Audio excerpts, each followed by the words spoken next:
Hey everyone, I'm Mono Scaling. I'm here to guide you today.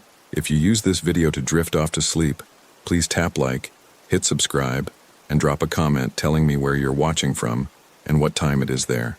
Now get comfortable and relax. My name is Hannah Ellis. I was the only one who made it back from Caddo Lake. But my reflection doesn't move like it used to. I'm writing this down because I need to get it out, and because the therapist my sister found for me says it might help. I don't think it will. I don't think anything will. But I'll try. This happened last August. 6 of us rented RVs and drove down to Texas for a week-long vacation. It was supposed to be fun. Cassie and I had been planning it for months. Just a group of friends getting away from our lives in Chicago, disconnecting, enjoying nature. The usual bullshit people say when they want to pretend they're not running from something. The group was me and Cassie, my best friend since college. Then there was Cassie's boyfriend Marcus, who worked in finance and never stopped talking about investments. My boyfriend at the time, Derek, who sold software and had started getting weird about marriage. And finally, Marcus's college friends, Jenna, who did something with social media marketing, and her husband Paul, who taught high school history. We weren't particularly close, the 6 of us. Cassie and I were tight, obviously. Marcus and Derek got along fine. Jenna and Paul were the outsiders, really. But they'd driven down from Dallas, and it would have been rude not to include them. That's what Cassie said anyway.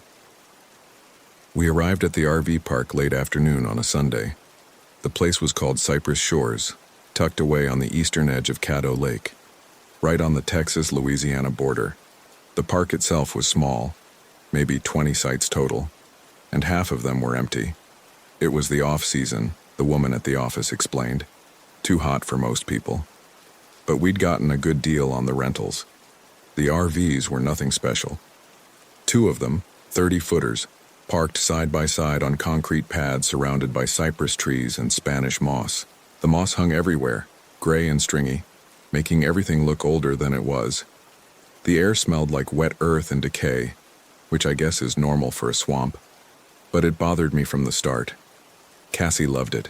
She kept taking photos with her phone, posting them to Instagram with captions about authentic Southern Gothic vibes and off-the-grid adventures. Marcus unloaded coolers while Derek and Paul figured out the RV hookups.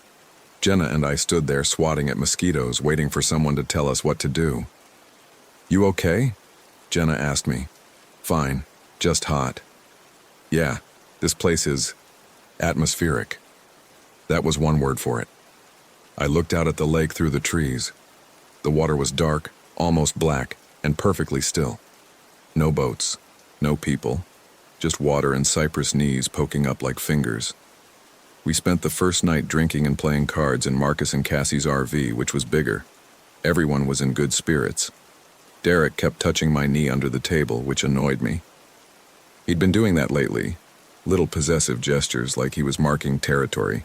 We'd been together 2 years, and I was starting to realize I didn't actually like him very much. Around midnight, Cassie suggested we go night swimming. Marcus laughed and said she was crazy. Jenna agreed. There were alligators in the lake, she'd read online. But Cassie was insistent. She'd been drinking more than usual. "Come on, Hannah, live a little." "It's disgusting water," I said. "So, when's the next time we'll be in a swamp in Texas?" "Hopefully never." Everyone laughed. We stayed up until 2. And then Derek and I went back to our RV. He wanted to have sex, but I pretended I was too drunk and tired. He fell asleep quickly. I lay there listening to the sounds outside. Insects, something moving in the water, wind through the moss. I didn't sleep well that first night. I kept having dreams about drowning. The next day was Monday. We decided to rent a boat and explore the lake. The park had a small dock with a few aluminum fishing boats for rent. The guy who ran the place, an older man named Roy, set us up with 2 boats and gave us a map of the lake. "Stay out of the back channels unless you know what you're doing, he said. "Easy to get turned around in there." "Is it really that confusing?" Paul asked. "People get lost every year. Lake's bigger than it looks and the channels all wind around. Spanish moss blocks the sun, makes it hard to see. Cell phones don't work out there." "Sounds ominous," Jenna said, smiling. Roy didn't smile back. "Just be careful. And don't go near the old cypress stand on the north end. That's private property. We took the boats out around 10 in the morning. Marcus drove one with Cassie and me. Derek drove the other with Paul and Jenna. The lake was beautiful in daylight, I'll admit. The cypress trees rose out of the water like ancient pillars, draped in moss. The water reflected the sky perfectly, too perfectly, almost like glass. We cruised around for a couple hours, taking photos, drinking beer from the coolers we'd brought. At one point, we passed another boat with an older couple fishing. They waved, we waved back. Normal vacation stuff. Around noon, Cassie wanted to find the old cypress stand Roy had warned us about. Why? Marcus asked. Because he told us not to. That's not a reason. It's the best reason. I could tell Marcus was annoyed, but he was trying not to show it. That was their dynamic. Cassie pushed, Marcus gave in. They'd probably get married and divorced within 5 years. We followed the map north, Derek's boat trailing behind us. The channels got narrower and more winding. The Spanish moss grew thicker, blocking out more sunlight. It got noticeably cooler. The water turned darker, almost black. After about 20 minutes of navigating through increasingly tight passages, we found it. The old cypress stand. It was in a wide clearing where the channel opened up. Dozens of enormous cypress trees, centuries old probably, rising out of the water in a rough circle. Their trunks were massive, too big to put your arms around. The bark was gray and weathered, covered in patches of moss and fungi. In the center of the circle, there was what looked like a small island, maybe 20 feet across, covered in dead vegetation. "Wow," Cassie said. "This is incredible." It wasn't the word I would have used. The place felt wrong, too quiet. I realized I hadn't heard any birds or insects since we'd entered the channel. Derek pulled his boat up beside ours. "What is this place?" "Roy's Forbidden Zone," Cassie said. "Why would this be private property?" Jenna asked. "There's nothing here." Paul was looking at his phone. No signal, not even a little. "He said that would happen," I reminded him. We floated there for a few minutes taking photos. Marcus wanted to leave, but Cassie insisted on pulling up to the island. She said she wanted to explore it. I told her that was a bad idea, but she was already climbing out of the boat into the shallow water near the shore. Marcus sighed and followed her. Derek did too. Because Derek had a crush on Cassie, he thought no one noticed. Paul looked at Jenna, and they both shrugged and got out of their boat. I stayed behind. Something about the place was making my skin crawl. From the boat, I watched them wade through the knee-deep water to the island. The ground was soft, almost muddy. Cassie kept laughing, making jokes about quicksand. Marcus took photos. Derek circled the perimeter. Paul and Jenna stood near the edge, holding hands. That's when I saw it. Just a flicker, really. In the water. My reflection. I was looking down at the surface, watching my reflection. And for just a second, less than a second, it smiled before I did. I looked up. Everyone was still on the island. No one had noticed anything. I looked back down at the water. My reflection was normal, doing exactly what I was doing. I must have imagined it. The heat, the weird atmosphere, the lack of sleep. I told myself that. They came back after about 10 minutes. Cassie was disappointed. There was nothing on the island except dead plants and mud. We took the boats back to the main channel and spent the rest of the afternoon floating around, drinking, trying to relax. But I couldn't shake the feeling from the old cypress stand. And I kept looking at my reflection in the water, checking to make sure it was still synchronized with me. That night, we grilled burgers and sat outside the RVs. The mosquitoes were worse after dark, but we had bug spray and citronella candles. Jenna told a story about a camping trip where she'd gotten lost in the woods for 6 hours. Paul talked about his students. Marcus and Derek argued about sports. Cassie was quiet, which wasn't like her. Around 9, I asked if she was okay. "Yeah, just tired."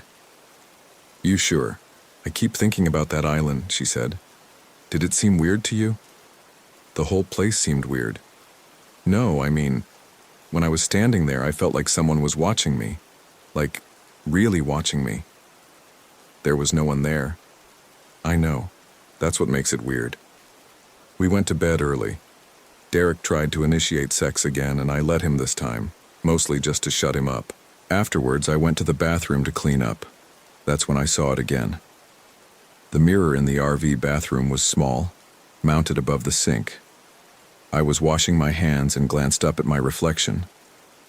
For just a moment, again, less than a second, my reflection's eyes were looking at something off to the side, but I was looking straight ahead at the mirror.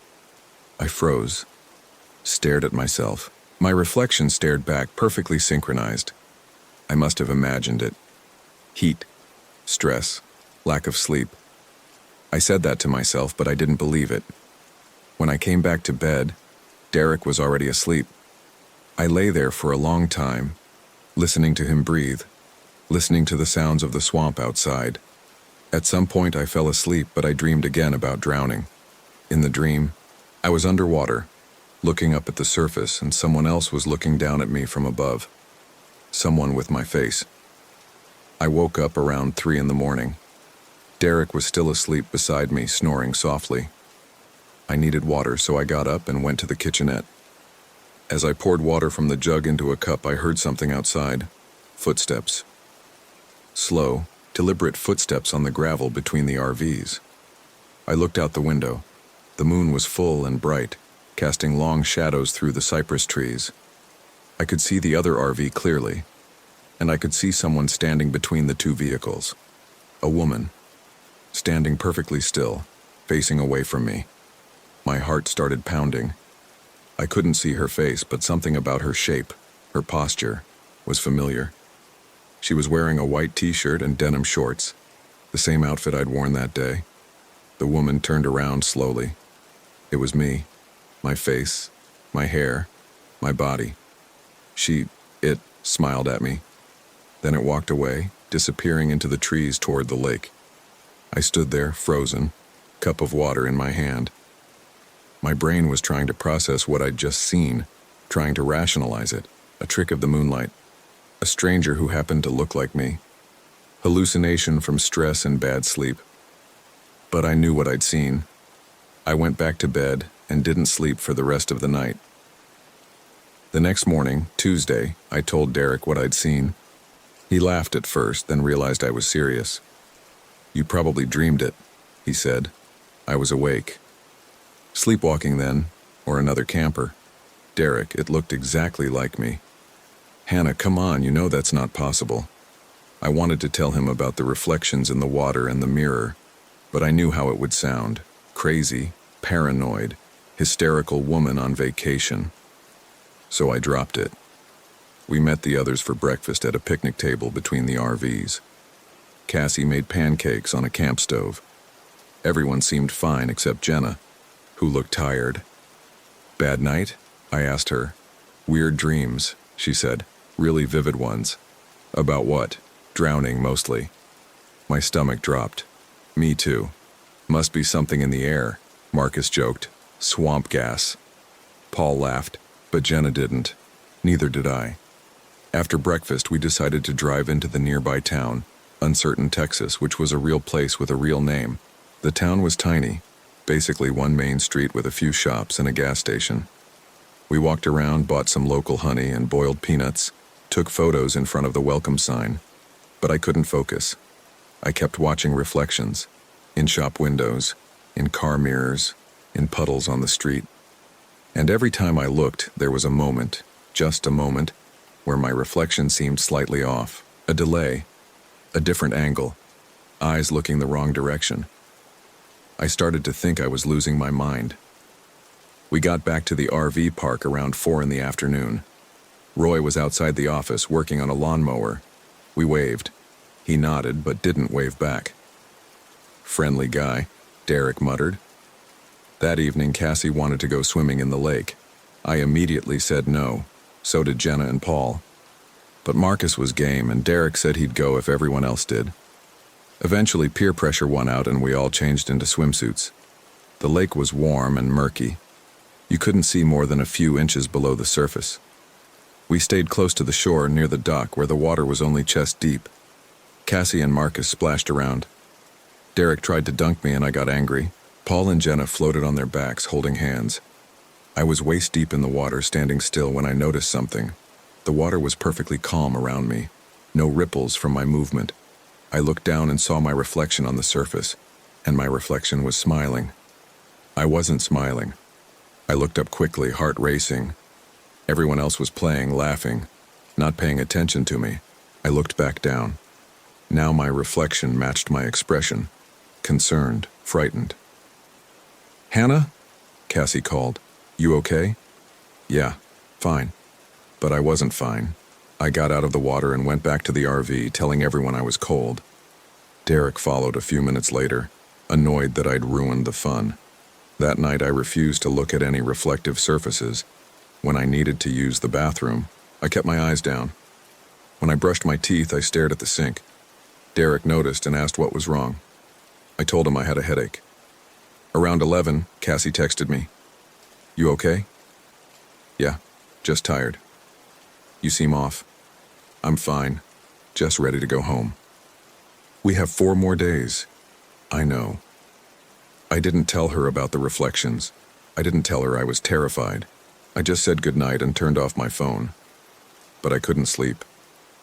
I lay in bed listening to Derek snore, listening to the swamp sounds outside. Around 2 in the morning I heard the footsteps again. Slow, deliberate, on the gravel. I got up and looked out the window. The moon was still bright. And there she was again. Me, standing between the RVs, facing the lake. Same white t-shirt and shorts. This time I didn't freeze. I grabbed Derek's shoulder and shook him awake. Derek, wake up." "What? What's wrong?" "Look out the window. Tell me what you see." He sat up, groggy, and looked out. "I don't see anything." "There, by the picnic table." "Hannah, there's nobody there." I looked. The figure was gone. She was right there, I swear. Derek sighed. "You need to sleep, you're stressed out." "I'm not making this up. I didn't say you were, but you're exhausted and you're seeing things. Maybe we should go home early." "No, I'm fine. Just forget it." He went back to sleep. I stayed up, watching the window, waiting for her to return. She didn't. Wednesday morning, Cassie knocked on our RV door around 8. She looked worried. "Have you seen Paul?" she asked. "What? No. Why?" "Jenna said he went for a walk last night around midnight and never came back.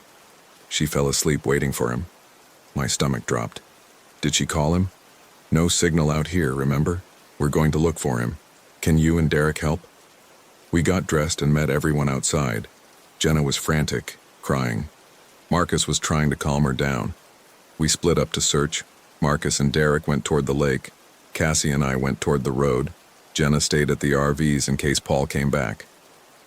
Cassie and I walked the perimeter of the RV park, calling Paul's name. The sun was already hot. Mosquitoes swarmed us. We didn't find anything.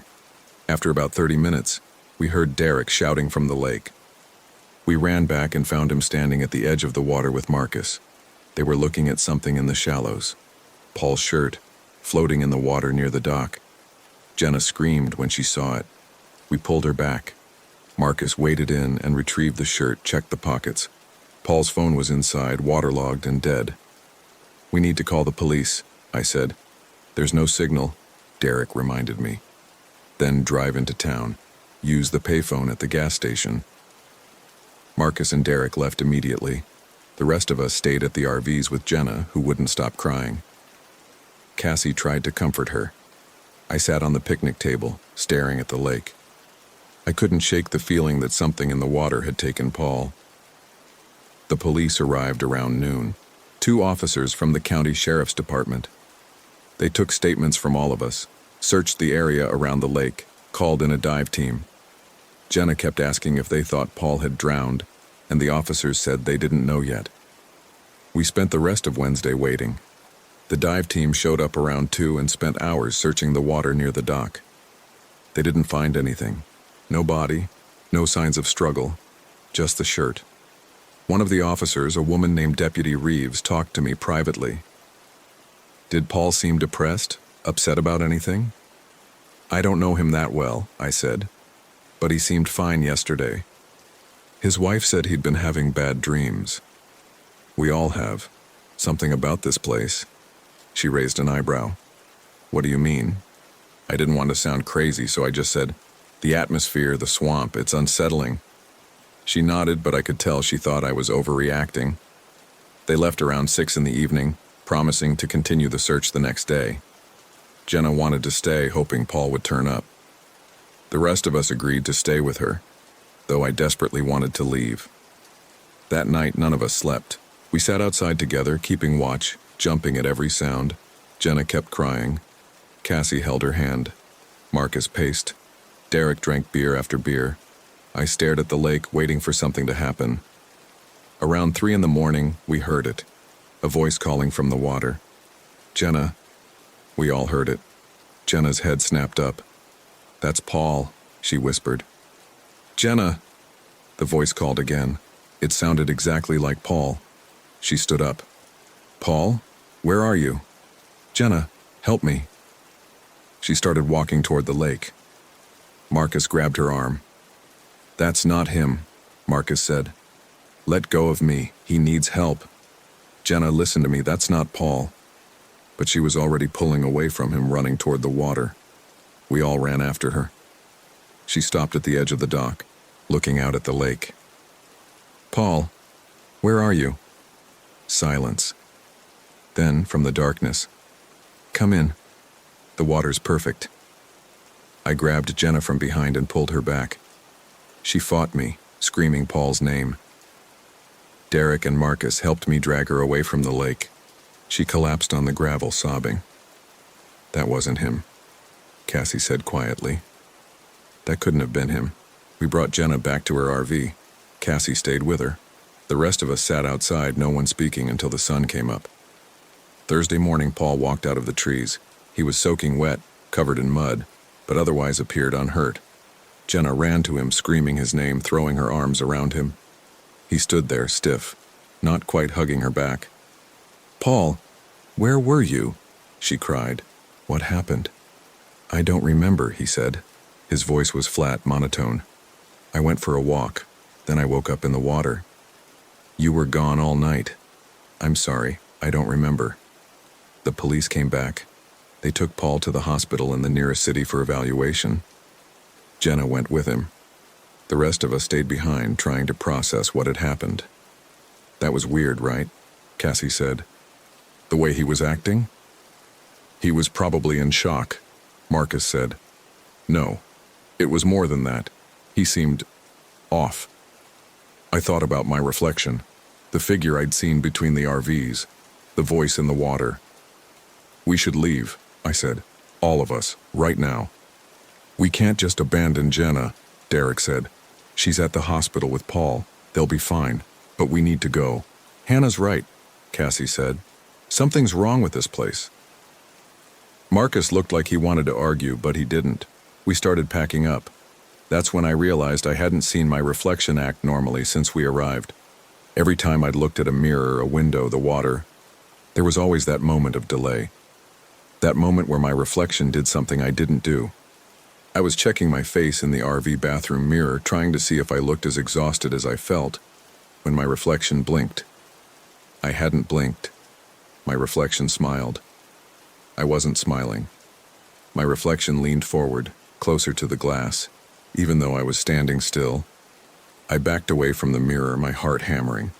My reflection stayed where it was for a moment, still smiling, then suddenly snapped back to normal, matching my position, my expression, my movement. I ran out of the RV. We need to leave right now, I told the others. I'm serious. Something is very wrong here. What happened?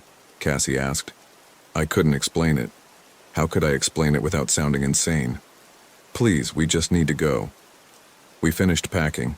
We loaded everything into the RVs. Marcus went to check out with Roy at the office. He came back 5 minutes later, pale. Roy's gone, he said. What do you mean gone? The office is empty, doors unlocked, no one inside. His truck's still here. Maybe he went for a walk, Derek suggested. His coffee was still hot like he just left. We looked at each other. No one said anything. Fuck this, I said. We're leaving. We got in the RVs. Me and Derek in one, Cassie and Marcus in the other. Derek started the engine, but before we could pull out, Jenna's car came tearing into the parking lot, kicking up gravel. She jumped out, frantic. "Don't leave!" she screamed. "Please don't leave!" "Jenna, what happened?" Cassie said. "Where's Paul?" "They're keeping him at the hospital for observation. They said..." She started crying. "They said something's wrong with him. He keeps talking about the water. He keeps saying he needs to go back to the water." "We'll come visit him," Marcus said. "But we need to go now." "No, you don't understand. Before they sedated him, he told me something. He said there's something in the lake, something old. He said it takes people and sends back. Copies." The word hit me like a punch. Copies. I thought about my reflection, the figure between the RVs, the voice in the water.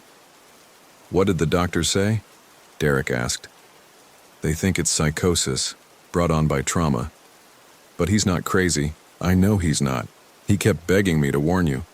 He said the lake doesn't let anyone leave unchanged." "That's insane," Marcus said, but his voice wasn't confident. "Is it?" I said quietly. "Haven't you noticed anything weird since we got here?" "Like what?" "Like yourselves, your reflections." They all looked at me like I'd lost my mind. "Hannah, what are you talking about?" Cassie asked. "Check right now. Look at your reflection in the car window. Really look at it." They did. Derek looked in the RV's side mirror. Cassie looked in her car window. Marcus pulled out his phone and opened the camera app. I watched their faces change. Watched the realization hit them. "It's not moving right," Cassie whispered. "Oh my God, it's not moving right." Derek backed away from the mirror. "What the fuck? What the actual fuck?" Marcus stared at his phone screen. His reflection on the black screen was smiling at him, even though his real face was frozen in horror. "We need to leave," I said again. "Right now, before it's too late." We all piled into one RV, the bigger one. Derek drove. I sat in the passenger seat. The others were in the back. Jenna came with us, leaving her car behind. Derek pulled out of the RV park, heading toward the main road. But after about 5 minutes, we were back at the entrance to Cypress Shores. "What the hell?" Derek muttered. He turned around and tried again. Same result. 5 minutes of driving, we were back where we started. "The GPS isn't working," Marcus said from the back. "It keeps resetting." We tried 4 more times. Every route led us back to the RV park. "It's the lake," Jenna said. "It won't let us leave." "That's impossible," Derek said, but he sounded like he was trying to convince himself. We parked the RV and got out. The sun was starting to set. The shadows under the cypress trees were growing longer. "Maybe we can walk out," I suggested. "It's 20 miles to the nearest town," Marcus said. "Through swamp. So what's your plan, stay here?" No one had a good answer. We went back to the picnic area and sat down trying to think. The lake was perfectly still. No wind, no sounds, just us and the water and the trees. That's when Cassie screamed. She was pointing at the lake. We all looked. 5 figures were standing in the water, about 50 feet from shore. Just standing there, perfectly still. They looked exactly like us. Me, Derek, Cassie, Marcus, Jenna, our doubles, staring at us. "Oh my God," Jenna whispered. The figures started walking toward the shore, slowly, deliberately. "Get back in the RV," I said. "Now." We ran. Derek fumbled with the keys, got the door open. We all piled inside and locked it. Derek started the engine again, trying to drive away, but we kept ending up back at the same spot. Outside, the figures reached the shore. They stood there, dripping wet, watching us. My double raised her hand and waved. I waved back before I could stop myself. "Don't interact with them," Marcus said. "Don't acknowledge them." But it was too late. My double smiled. That same smile I'd seen in the mirror, and started walking toward the RV. The others followed. 5 copies of us, approaching the vehicle. They surrounded it. They looked in the windows. They didn't blink. They didn't breathe. They just stared. Then Derek's double spoke. His voice was perfectly clear even through the glass. "Let us in." "Fuck no," Derek said. "Let us in," my double said. "We just want to talk." "Go away," Cassie screamed. "Leave us alone." They started knocking on the RV. Gently at first, then harder. The whole vehicle shook. "We could break the windows," Marcus's double said calmly. "But we're trying to be polite." "What do you want?" I yelled. My double looked directly at me. "We want to finish the trade." "What trade?" "You took the boats to the old cypress stand. You walked on the island, that's when we started. The trade, piece by piece. We take a little of you, you take a little of us, until there's nothing left of the original." I felt sick. "Paul," I whispered. My double nodded. "Paul completed the trade. Now he's one of us. And you're all halfway there." "How do we stop it?" Jenna asked. "You don't. It's already done. Look at yourselves, really look." She pointed at the RV's mirror. I turned. In the reflection I could see myself clearly, and I was smiling. But I wasn't smiling. I watched my reflection lift its hand and place it against the inside of the mirror, like it was pressing against glass from the other side. The me outside the RV did the same thing, hand against the window. I realized then what had happened. What was happening? The version of me outside wasn't trying to get in. The version of me inside was trying to get out. "Which one is real?" I whispered. "Does it matter?" my double asked. "You're both you. We're both us. The lake doesn't replace, it multiplies, it reflects, and reflections have the same claim to existence as the original." The pounding on the RV got louder, more insistent. "Let us in," all 5 doubles said in unison. "Or we'll wait, we have time. You'll have to come out eventually." They were right. We had limited food, limited water. We couldn't stay in here forever. "What happens if we let you in?" Marcus asked. "Nothing bad," his double said. "We'll coexist. We'll share your lives, your memories, your relationships. No one will know the difference, not even you eventually." "That's insane," Cassie said. Her double smiled. "Is it? You've already been sharing your life with us for days. You haven't noticed. Everyone back home won't notice either. We'll slip in seamlessly." "No," I said. "No, absolutely not." My double pressed harder against the window. "Hannah, be reasonable. You can't stay in there. And you can't leave the lake. These are your only options. Let us in, or starve. Which do you choose?" I looked at the others. Derek was pale, shaking. Cassie was crying. Marcus looked like he was going to be sick. Jenna was catatonic, staring at nothing. "There has to be another way," I said. "There isn't." We sat in silence for a long time. The doubles waited patiently outside. The sun finished setting. Darkness fell over the lake. Around midnight, Derek made a decision. "I'm letting them in," he said. "Derek, no. Hannah, we don't have a choice. We can't stay here. We can figure something out. There's nothing to figure out. It's over." He reached for the door handle. "Wait," Marcus said. "Let's at least vote on it." "Vote?" Derek laughed bitterly. "This isn't a democracy, it's survival." He opened the door. The doubles came in immediately. Not violently, calmly, like they'd been invited to a party. They sat down among us. My double sat across from me, still smiling. "Thank you," she said. I didn't respond. I couldn't. We sat there all night, originals and copies mixed together, impossible to tell apart. By morning, I wasn't sure which version of me was which. Friday, we drove back to the RV park office. Roy was there, sitting behind the desk, like he'd never left. "You folks checking out?" he asked. "Yes," Marcus said. His voice sounded normal, too normal. Roy nodded. "Hope you enjoyed your stay. Come back anytime." We checked out. We loaded up the RVs. We drove away from Caddo Lake. This time we didn't loop back. The GPS worked. The roads led where they were supposed to. In 6 hours we were back in Chicago. We said our goodbyes in the parking lot. Jenna said she'd drive to the hospital to pick up Paul when he was released. The rest of us went home to our apartments. Derek and I didn't talk on the drive home. When we got to my place, I told him I needed space. He didn't argue. He just nodded and left. I haven't seen him since. I haven't seen any of them since. I've tried calling Cassie, but she doesn't answer.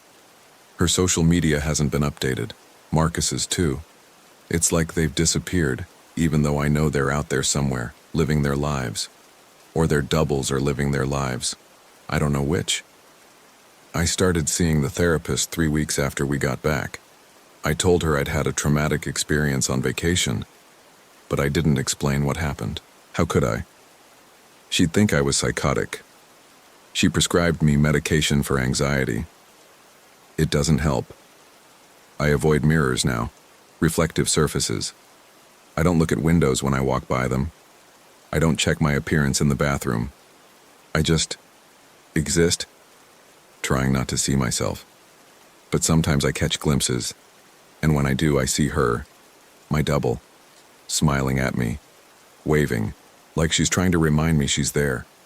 Last week, I got a text from a number I didn't recognize. Having fun with my life? I blocked it.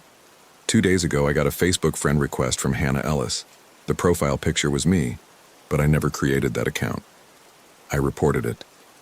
Facebook said they'd investigate. This morning, I saw her, my double, standing across the street from my apartment watching my window. She waved. Then she walked away, disappearing into the crowd. I don't know what she wants. I don't know what's going to happen. All I know is that I went to Caddo Lake with 5 friends, and something came back with us. Maybe it came back inside us, maybe it came back instead of us. I look in the mirror sometimes now, when I can't avoid it, and I check to see if I'm still me. But I don't know what that means anymore. If my reflection can think and feel and want things, is she less real than I am? The therapist says I'm dissociating. That trauma can make you feel disconnected from yourself. She says with time and treatment, I'll feel whole again. But I know the truth. I'm not disconnected from myself. I'm just sharing space with someone else. Someone who looks exactly like me, who knows everything I know, who wants everything I want. And I don't know which one of us is the original. Sometimes I think I'm the one who walked out of the lake. Sometimes I think I'm the one who stayed in the RV. Sometimes I think there's no difference at all. My name is Hannah Ellis. I was the only one who made it back from Caddo Lake, but my reflection doesn't move like it used to, and I'm not sure I'm the one in control anymore.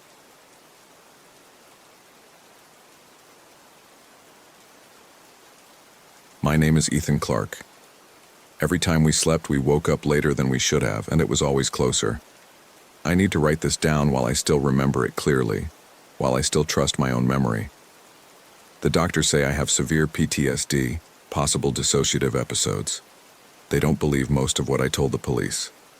Maya's family certainly doesn't believe me, but I know what happened in Kisatchie Forest, even if I can't explain it. We left Houston on a Thursday morning in early October. Maya and I had been together for 3 years, and things had been tense for the past 6 months. Work stress mostly. I'm a software developer, always on call, always staring at screens. She's an ICU nurse at Methodist, working 12-hour shifts that left her exhausted. We barely saw each other. When we did, we were too tired to do more than eat takeout and scroll through our phones in silence. The RV trip was her idea. We need to get away, she said one night in August. Like, actually away. No Wi-Fi, no work emails, just us. I'd been skeptical. I'm not much of an outdoorsy person. My idea of camping is a hotel without room service.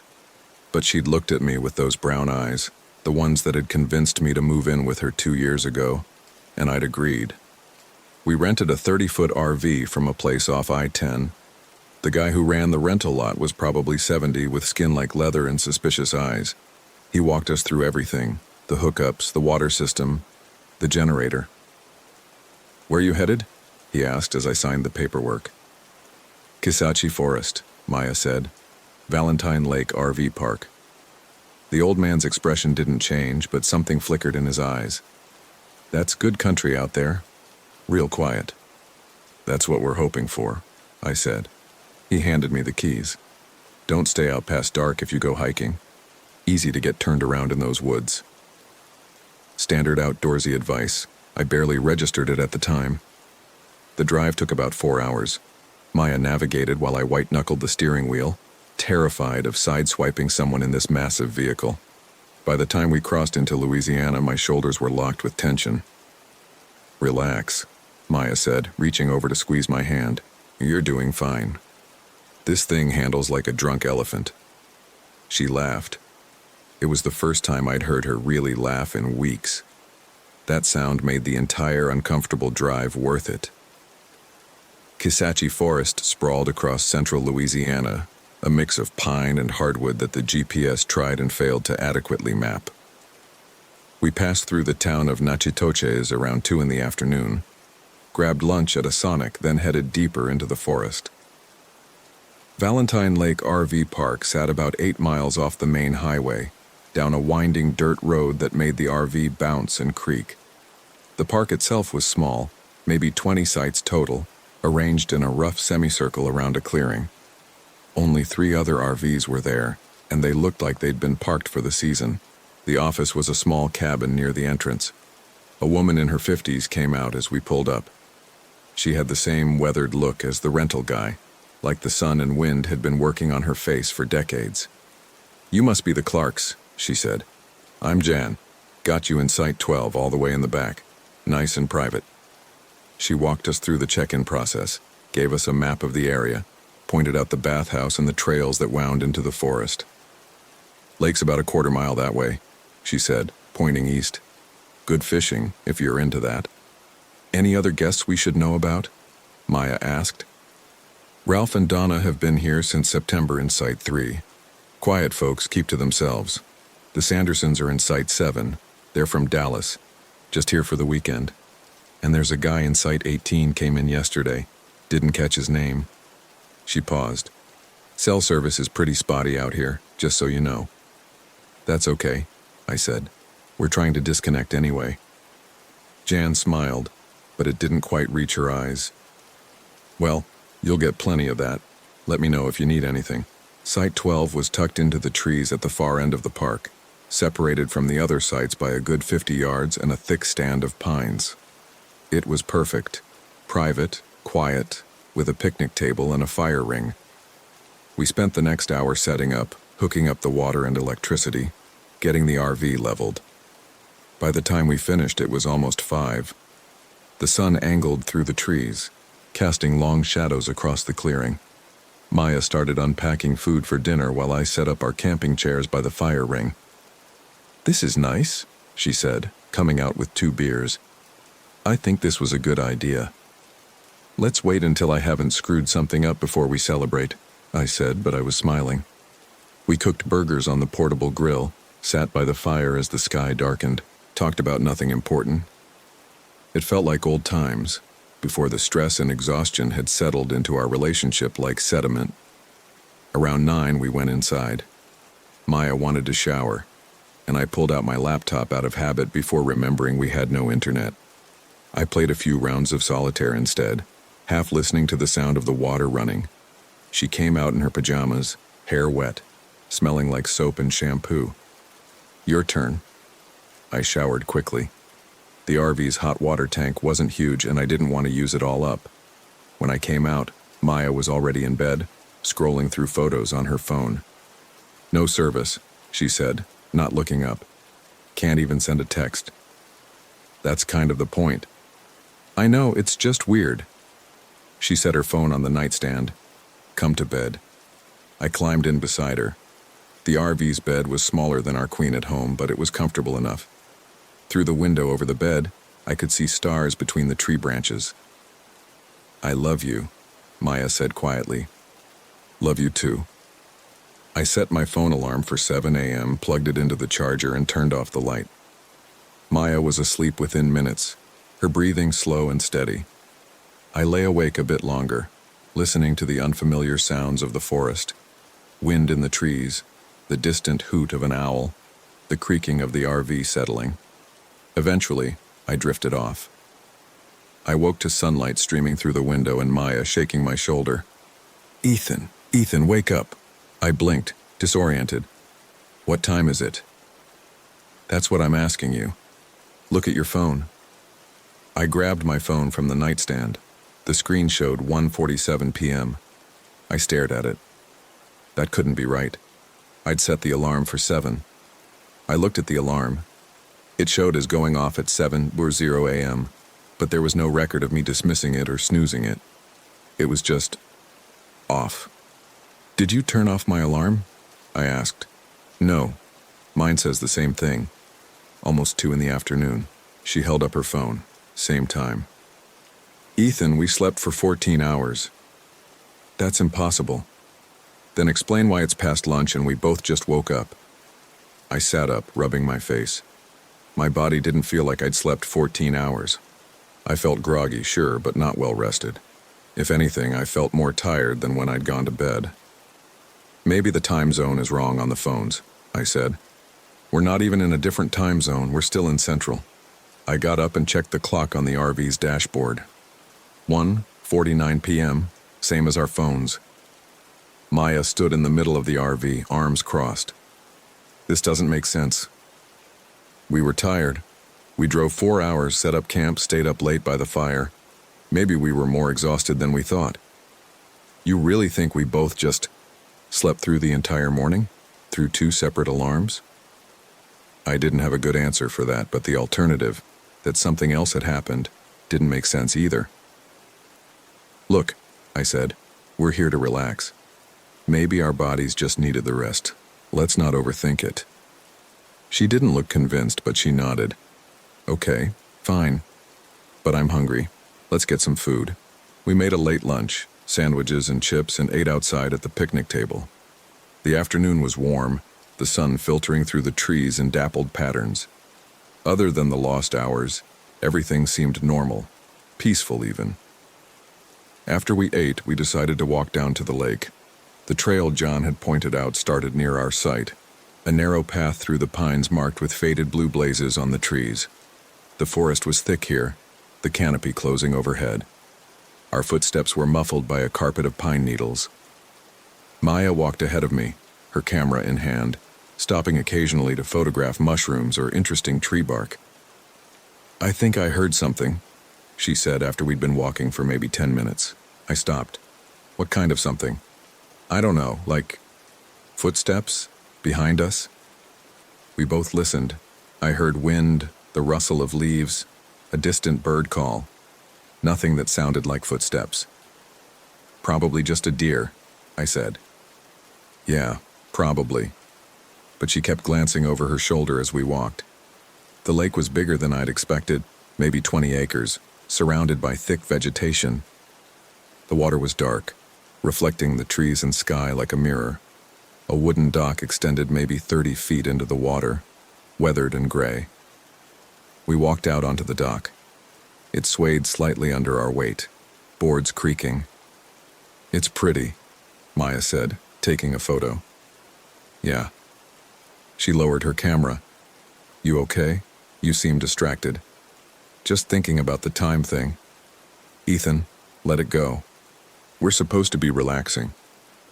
I know, you're right. I forced a smile. Want to go back and start a fire?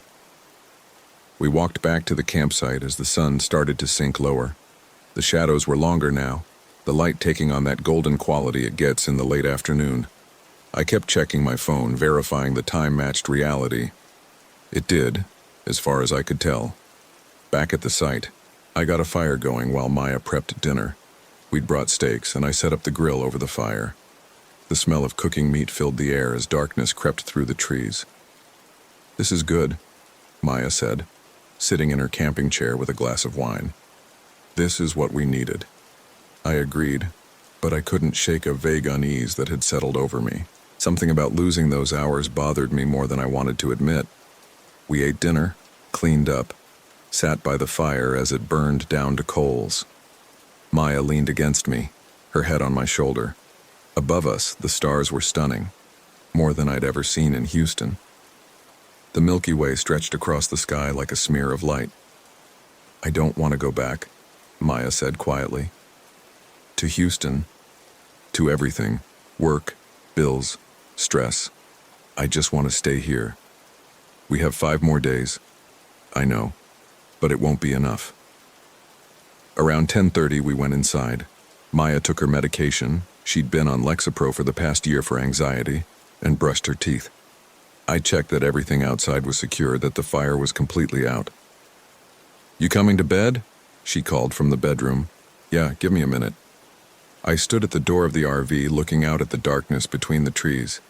The forest was alive with sounds, insects, wind, the distant call of what might have been an owl. But underneath those sounds, or maybe woven between them, was a quality of silence that felt heavy, expectant.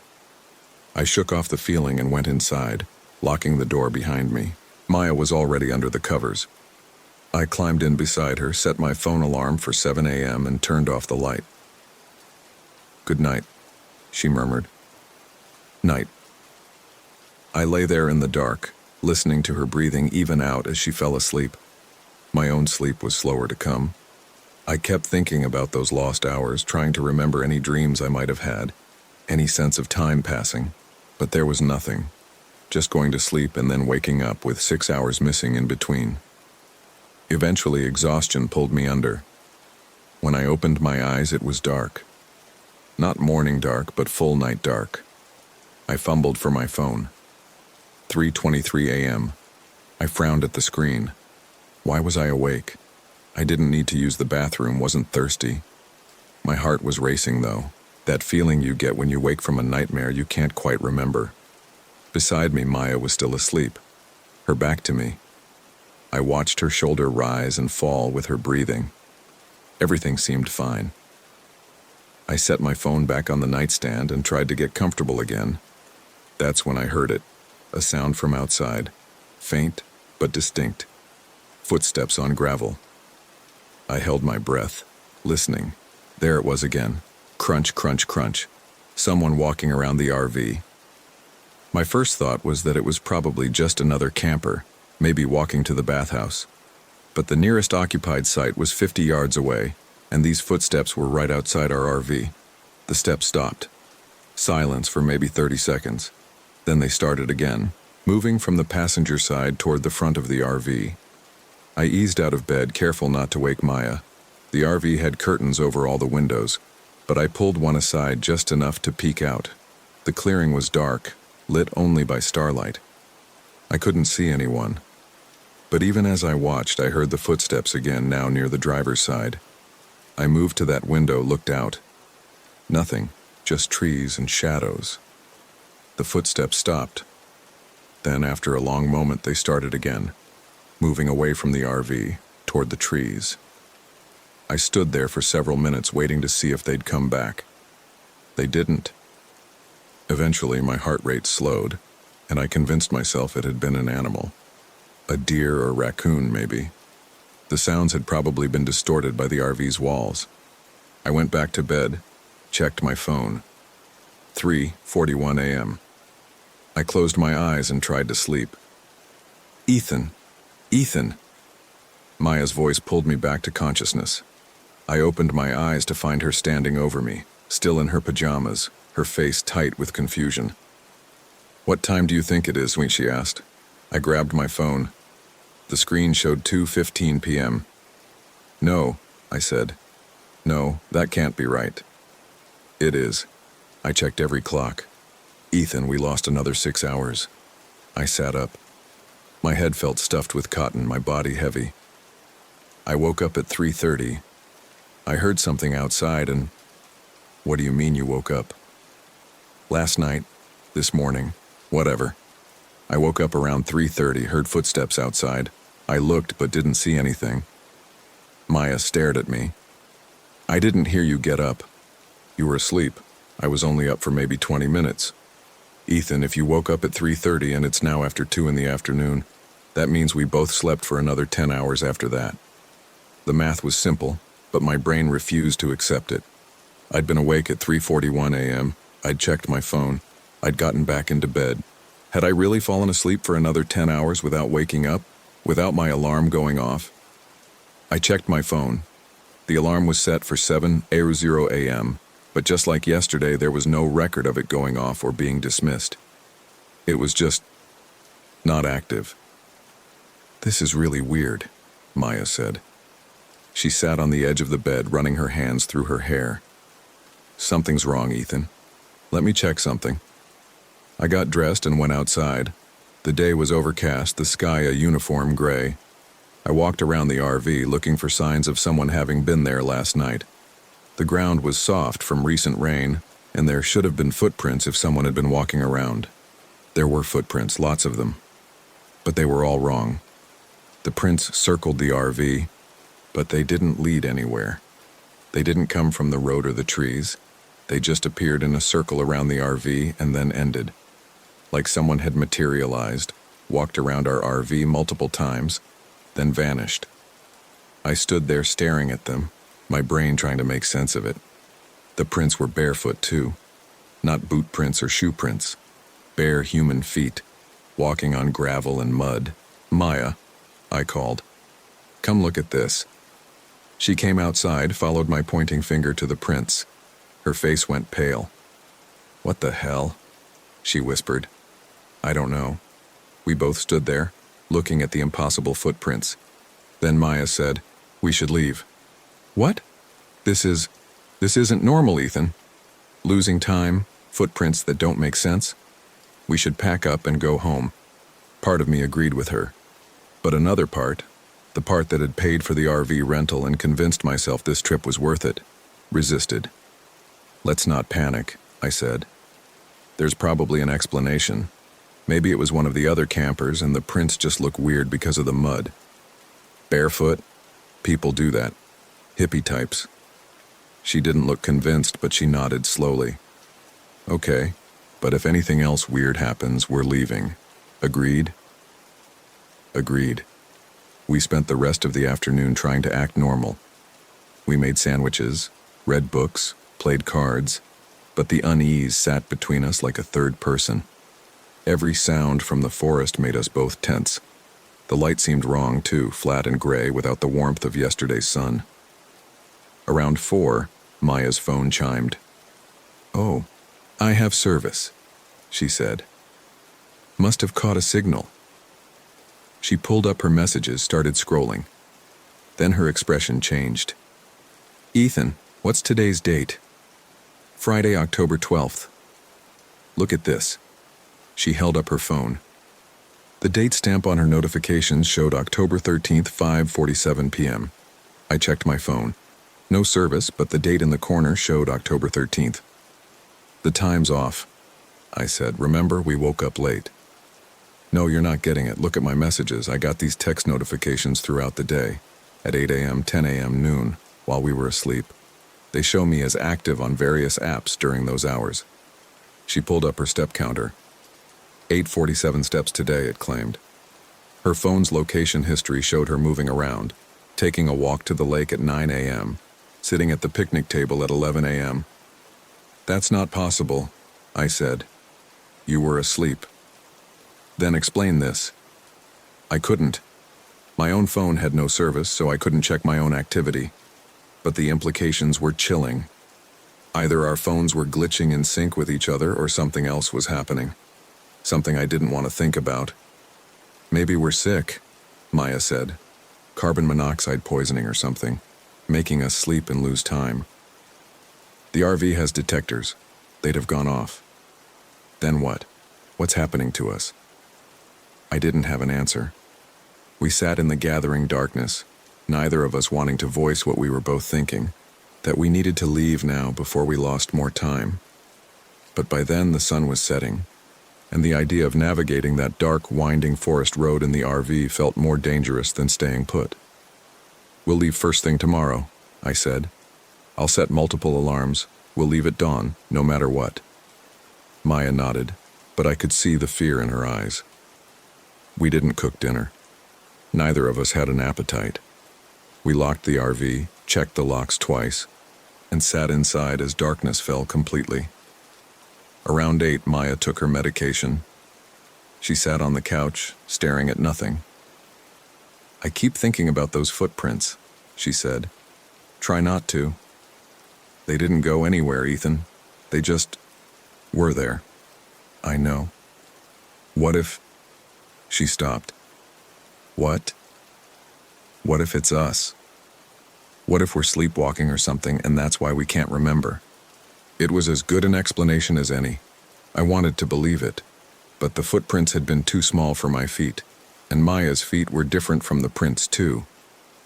"Maybe," I said anyway. We went to bed at 9, both of us exhausted but wired with anxiety. I set 5 different alarms on my phone, all between 5 and 6 a.m. Maya did the same. "We're getting out of here tomorrow," she said as I turned off the light. "Absolutely." I held her hand in the darkness. Her palm was sweaty, her grip tight. "I love you," she said. "Love you too." We lay there in silence. My eyes adjusted to the darkness, and I could make out the shapes of the RV's interior. The door to the bathroom, the windows with their curtains drawn. Outside, the forest was alive with its usual night sounds. I don't remember falling asleep. One moment I was lying there wide awake, and the next, I opened my eyes to find Maya's face inches from mine. She was awake, propped up on one elbow, staring at me. "Hey," I said, my voice rough from sleep. "What time is it?" She didn't answer. She just kept staring. "Maya?" Her lips curved into a smile, but it was wrong. Too wide, too fixed. Her eyes didn't match the smile. They were flat, vacant. "Maya, you're scaring me." "We slept good," she said. Her voice was hers, but the inflection was off, like someone doing an impression of Maya who'd never actually met her. I sat up, pulling away from her. "What time is it?" She finally looked away from me, down at her phone on the nightstand. 4:17 p.m. My stomach dropped. No, that can't be. "Saturday, October 14th, she continued in that strange, flat voice. "We lost 20 hours this time." I grabbed my phone. All 5 alarms had been turned off. Not snoozed, just switched off. And the date confirmed it. Saturday, October 14th, 4:17 p.m. We'd lost an entire day. "How?" I managed. "How is this possible?" Maya swung her legs out of bed. She was moving differently, I realized. Her usual grace was gone, replaced with something jerky and mechanical. She walked to the window and pulled the curtain aside. "It's getting darker sooner," she observed. "Maya, what's wrong with you?" She turned to look at me, and that wrong smile was still on her face. "Nothing's wrong. Why would something be wrong?" "You're acting weird." "Am I?" She tilted her head like a bird. "How am I acting?" "Not like yourself. But I am myself, see?" She gestured at her body. "This is me. This is Maya." The way she said it, "This is Maya, not I am Maya," made my skin crawl.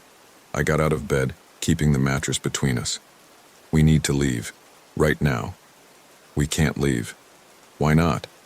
"Because it's almost dark, and we sleep when it's dark." "No. We're leaving now.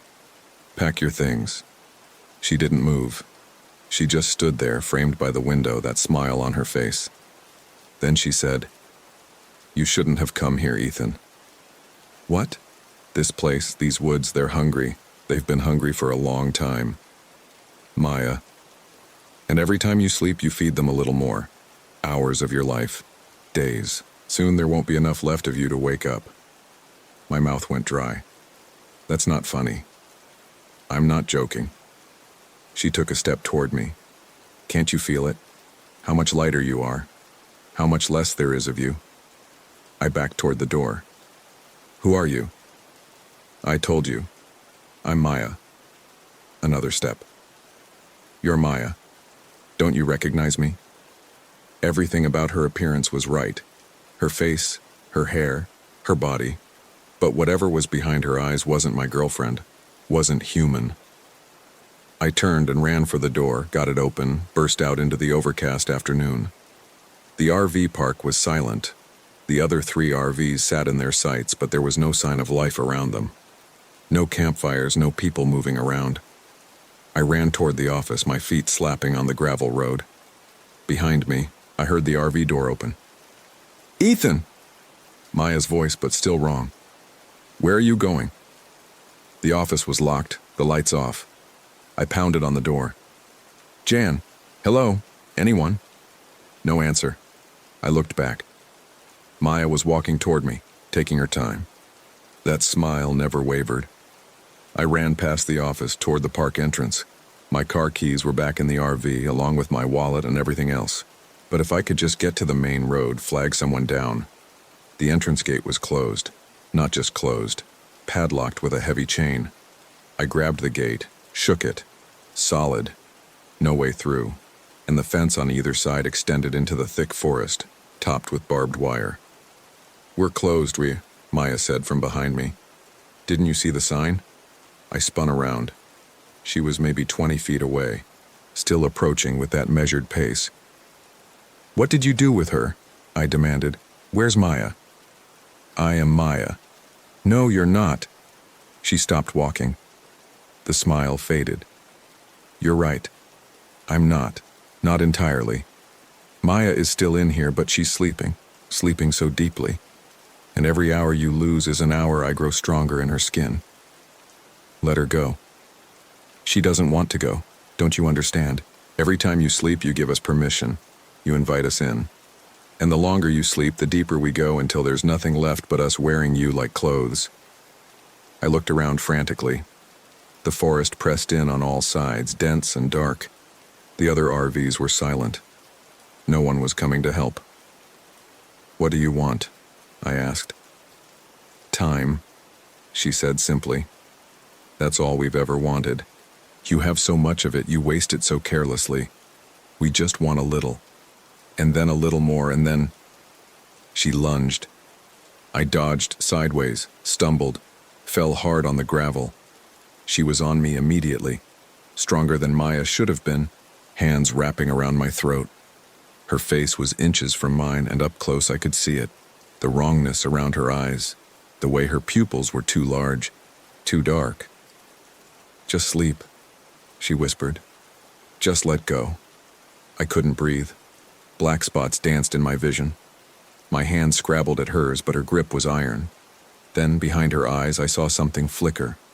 A flash of brown I recognized. Maya's eyes.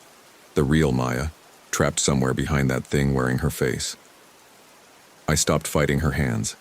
Instead, I reached up and cupped her face, the way I'd done 1,000 times before. "Maya," I said, even though I had no air to say it. "I love you." The hands on my throat loosened. Just for a second. Just enough. I twisted, rolled, got my knee up and shoved her off. She fell back, and I scrambled to my feet, running before she could recover. I didn't go for the gate again. Instead, I ran into the forest, crashing through underbrush, branches whipping at my face. Behind me, I heard her following, moving impossibly fast through the trees. The forest was thick, the light fading fast. I had no plan, no direction. I just ran. Something caught my foot, a root or vine, and I went down hard. My head cracked against something solid. Lights burst behind my eyes. When my vision cleared, Maya was standing over me. The smile was back. "You can't run," she said. "There's nowhere to go. The forest is ours, has been for longer than you can imagine." I tried to get up, but my body wouldn't respond. Blood ran down the side of my face from where I'd hit my head. She knelt beside me. "It'll be easier if you just sleep. Then I can finish what we started. Take all of you, the way we've taken all of her. You'll still be here, in a way, a memory inside your own skin." "Fight it, Maya," I said. "I know you're still in there." "Oh, she is. She's screaming, actually, but no one can hear her, not even you." She reached out and touched my forehead. The moment her fingers made contact, I felt it, A pulling sensation like something trying to drag me down into darkness, into sleep. I fought it, but I was so tired. We'd lost so many hours, so much time. How much of me was even left? "That's it," she whispered. "Just let go." My eyes started to close. Then I heard it, a voice from deeper in the forest. "Ethan? Ethan, where are you?" Maya's, the thing wearing Maya's face, head snapped up. The voice was Maya's voice, the real one, not the flat imitation. "That's not possible," it said. The voice came again. "Ethan, I can't find you." The grip on my forehead loosened. I opened my eyes to see confusion on her face, then fear. "No," it said. "No, you're inside. You're sleeping. You can't. Ethan." Closer now. I could hear footsteps, branches breaking. The thing wearing Maya's body stood up, backing away from me. "This isn't right. You're supposed to be sleeping. We took you." Then I saw her, the real Maya, stumbling through the trees, her pajamas torn, her feet bleeding. She looked barely conscious, like a sleepwalker, but her eyes were open. "Ethan," she said when she saw me. "What's happening? Where are we?" The other Maya, the wrong one, let out a sound that wasn't human, a shriek of rage and frustration that made the trees seem to shudder. "You can't have both!" it screamed. "If she's awake, then—" It looked down at its hands, at Maya's hands. They were fading, becoming translucent. I could see the trees through them. "No," it said again. "No, we were so close to taking it all." Maya, the real Maya, collapsed beside me. I reached for her with arms that could barely move. Our fingers touched. The fake Maya was dissolving now, its form breaking apart like smoke. Through its fading body I could see the forest, and beyond that something else. Something vast and hungry and patient, made of darkness and time itself. "We'll wait," it said, its voice echoing from everywhere and nowhere. "You'll sleep again. You have to sleep, and when you do, we'll be there. We'll always be there." Then it was gone. I don't know how long we lay there on the forest floor. Minutes, maybe. Hours. Time felt broken, unreliable. Eventually, I managed to sit up. Maya was unconscious but breathing. I picked her up. She felt impossibly light, and carried her through the trees. I didn't know which direction I was going, but it didn't matter. I just kept walking. I don't remember finding the road. The police report says a truck driver spotted us stumbling along Highway 1-19 around midnight. He called for an ambulance. Maya woke up in the hospital 3 days later. She didn't remember anything after taking her medication that first night. The doctors said it was trauma, that her mind had blocked it out. My story didn't match anyone else's. Jan, the park manager, said we'd only been there one night, that we'd checked out Saturday morning and seemed fine. The other campers said they'd never seen us. The RV rental company confirmed we'd returned the vehicle on Saturday afternoon, only a day and a half after we'd picked it up. But the calendar on my phone, my computer, Maya's activity logs, they all showed we'd lost 3 days. 3 days that everyone else said never happened. The police investigated. They found no evidence of carbon monoxide, no drugs in our systems, no sign of anyone else at the campsite. They concluded we'd experienced some kind of shared delusion, possibly brought on by exhaustion. Maya's family blamed me, said I'd taken her somewhere dangerous, let something happen to her. We broke up 2 months later. She moved back to Dallas. Last I heard, she was seeing a therapist who specializes in trauma. I stayed in Houston, got a new job, one that doesn't require as much screen time. I see my own therapist twice a week. I take medication to help me sleep, but I fight it. I try to stay awake as long as I can, because I still lose time. Not as much as we did in the forest. Just an hour here, 2 hours there. But it's getting worse.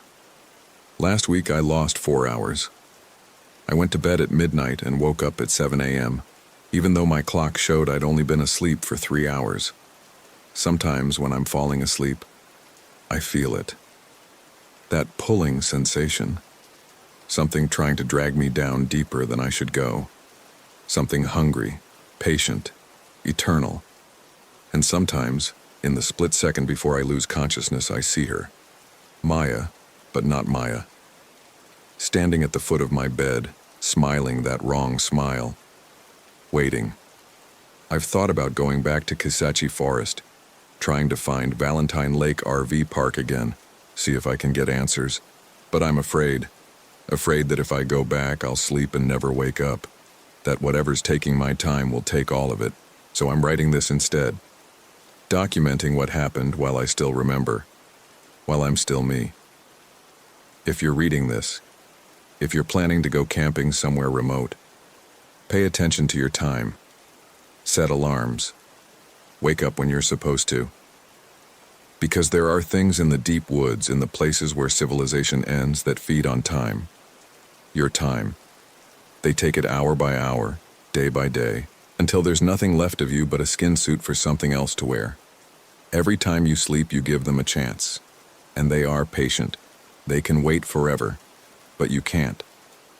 I keep checking my watch, obsessively, making sure the hours are passing at the right rate, that I'm not losing time.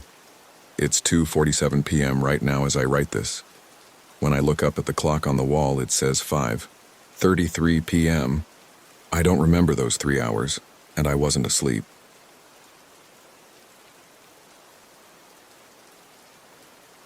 My name is Brian Foster. I need to write this down while I still remember it clearly, before the details start to blur the way memories do. This happened 3 weeks ago in Ocala National Forest, and I'm still trying to make sense of it. Marcus had been pestering me about this trip for months. We'd been roommates in college, stayed close after graduation, but life got complicated. I went through a divorce that took 2 years to finalize, and somewhere in there I'd stopped returning calls and texts the way I used to. Marcus wouldn't let it go. He'd show up at my apartment with coffee, drag me to lunch, keep saying I needed to get out of the city. Just a weekend, he said. Me, you, Jen, and maybe Kyle if he's free. We'll rent an RV, do some hiking, drink some beer. Nothing dramatic. I said yes because it was easier than saying no, and because part of me knew he was right. I'd been living in my head too much, working from home, ordering groceries online. The divorce had turned me into someone I didn't recognize, and I figured maybe a few days in the forest would help. We met at the rental place on a Friday morning in early November. Marcus had picked out a 30-foot Class C RV, bigger than we needed, but he liked having space. Jen was already there, loading supplies into the storage compartments. She gave me a hug that felt genuine, which I appreciated. She'd been good to me during the divorce, never taking sides, just being present. Kyle showed up last, carrying a backpack and wearing expensive hiking boots that looked brand new. He was Marcus's co-worker, mid-20s, one of those guys who's enthusiastic about everything. I'd met him twice before and found him exhausting, but he was harmless. The drive to Ocala National Forest took about 6 hours. Marcus drove the first half while Jen navigated and Kyle tried to get the RV's entertainment system to connect to his phone. I sat in the back and watched the landscape change from urban sprawl to highway to something greener and more isolated. We arrived at the campground around 4 in the afternoon. The place was bigger than I'd expected, with maybe 50 sites spread out along a network of dirt roads. Most were empty. November isn't peak camping season in Florida, and the few RVs we saw looked like they belonged to retirees. Our site was toward the back of the campground, nestled between pine trees and palmettos. The ranger who'd checked us in had been polite but distant, giving us a map and explaining the basic rules. No loud music after 10. Keep food stored properly. Stay on marked trails. Standard stuff. We spent the evening setting up camp and cooking dinner on the RV's propane stove. Marcus made his famous chili, which was actually just canned chili with extra hot sauce, but it tasted good after the long drive. We sat outside at the picnic table drinking beer and talking about nothing important. Kyle told a long story about a server failure at work that I didn't follow. Jen talked about her mother's upcoming surgery. Marcus ribbed me about my dating life, which was non-existent. It felt normal, almost boring. I remember thinking that maybe this trip would be exactly what Marcus had promised. Nothing dramatic. We decided to do a short hike before sunset, just to stretch our legs. The ranger had mentioned a trail that led to a small lake about 2 miles from the campground. Marcus grabbed the map, and we headed out. The trail was well marked at first. Orange blazes on the trees every 50 feet or so. The path clear and wide enough to walk two abreast. Kyle took photos with his phone, trying to catch the light filtering through the canopy. Jen pointed out various plants, surprising me with how much she knew about Florida vegetation. We'd been walking maybe 20 minutes when we came to the tree. It was dead, completely dead. Not just bare branches, but actually dead. Gray wood, no bark, standing alone in a small clearing off to the right of the trail. Maybe 15 feet tall, thick trunk, twisted branches reaching up like fingers. Someone had carved symbols into it. Not initials or hearts or the usual trail graffiti. Geometric shapes, overlapping circles and lines, running from about waist height to as high as someone could reach. Weird, Kyle said, walking over to examine it. These look old. They did look old. The wood around the carvings had weathered, darkened. But the symbols themselves were deep, deliberate. Someone had spent time on them. Probably some old surveying marks, Marcus said. Or maybe Native American? These aren't Native American, Jen said. She was standing back, arms crossed. Wrong style. These look like, I don't know, amateur occult stuff maybe. Wannabe witches. Kyle laughed and took a photo. I walked around the tree once, studying the symbols without really knowing what I was looking at. Then we continued to the lake. The lake was small and unremarkable. We stood on the shore for 10 minutes, took some photos, and headed back. The light was fading, and none of us had brought flashlights. That's when things got strange. We walked back the way we'd come, following the orange blazes. But after about 30 minutes of walking, longer than it had taken us to reach the lake, we came to the tree again.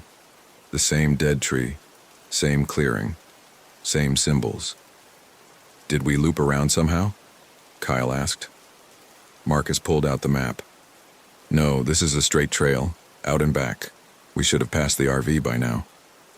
Maybe we missed a turn, I said. There weren't any turns, Jen said. Her voice was flat, factual. This is a simple trail. We stood there for a minute, all of us looking at the tree. I felt something then, a small knot of unease in my stomach, but I pushed it away. We'd just gotten confused. It happens.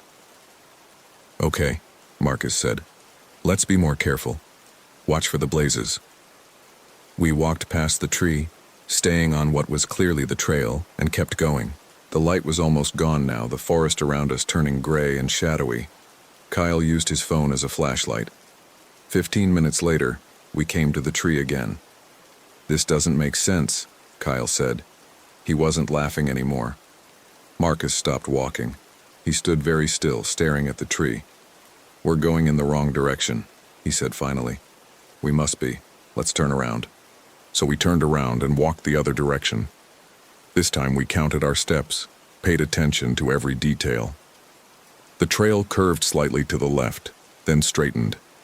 We passed a fallen log, then some large rocks, then the curve again, then the tree. Fuck this, Jen said. It was the first time I'd heard her swear all day. Kyle was already on his phone, trying to pull up GPS. I don't have signal, he said. No bars at all. We're in a national forest, Marcus said. That's normal.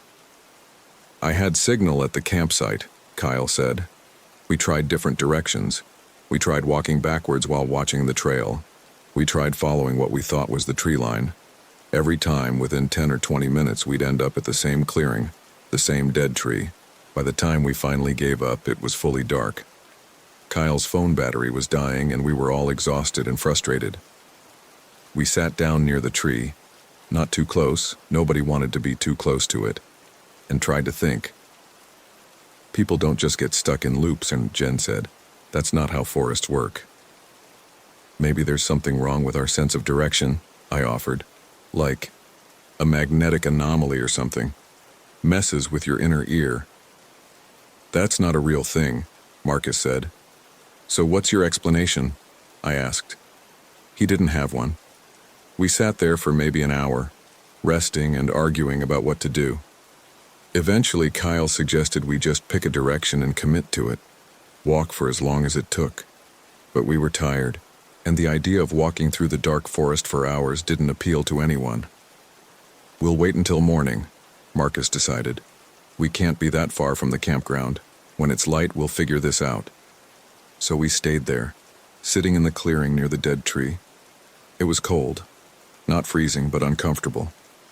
None of us had jackets. We huddled together, trying to conserve body heat. I didn't sleep. I don't think any of us did.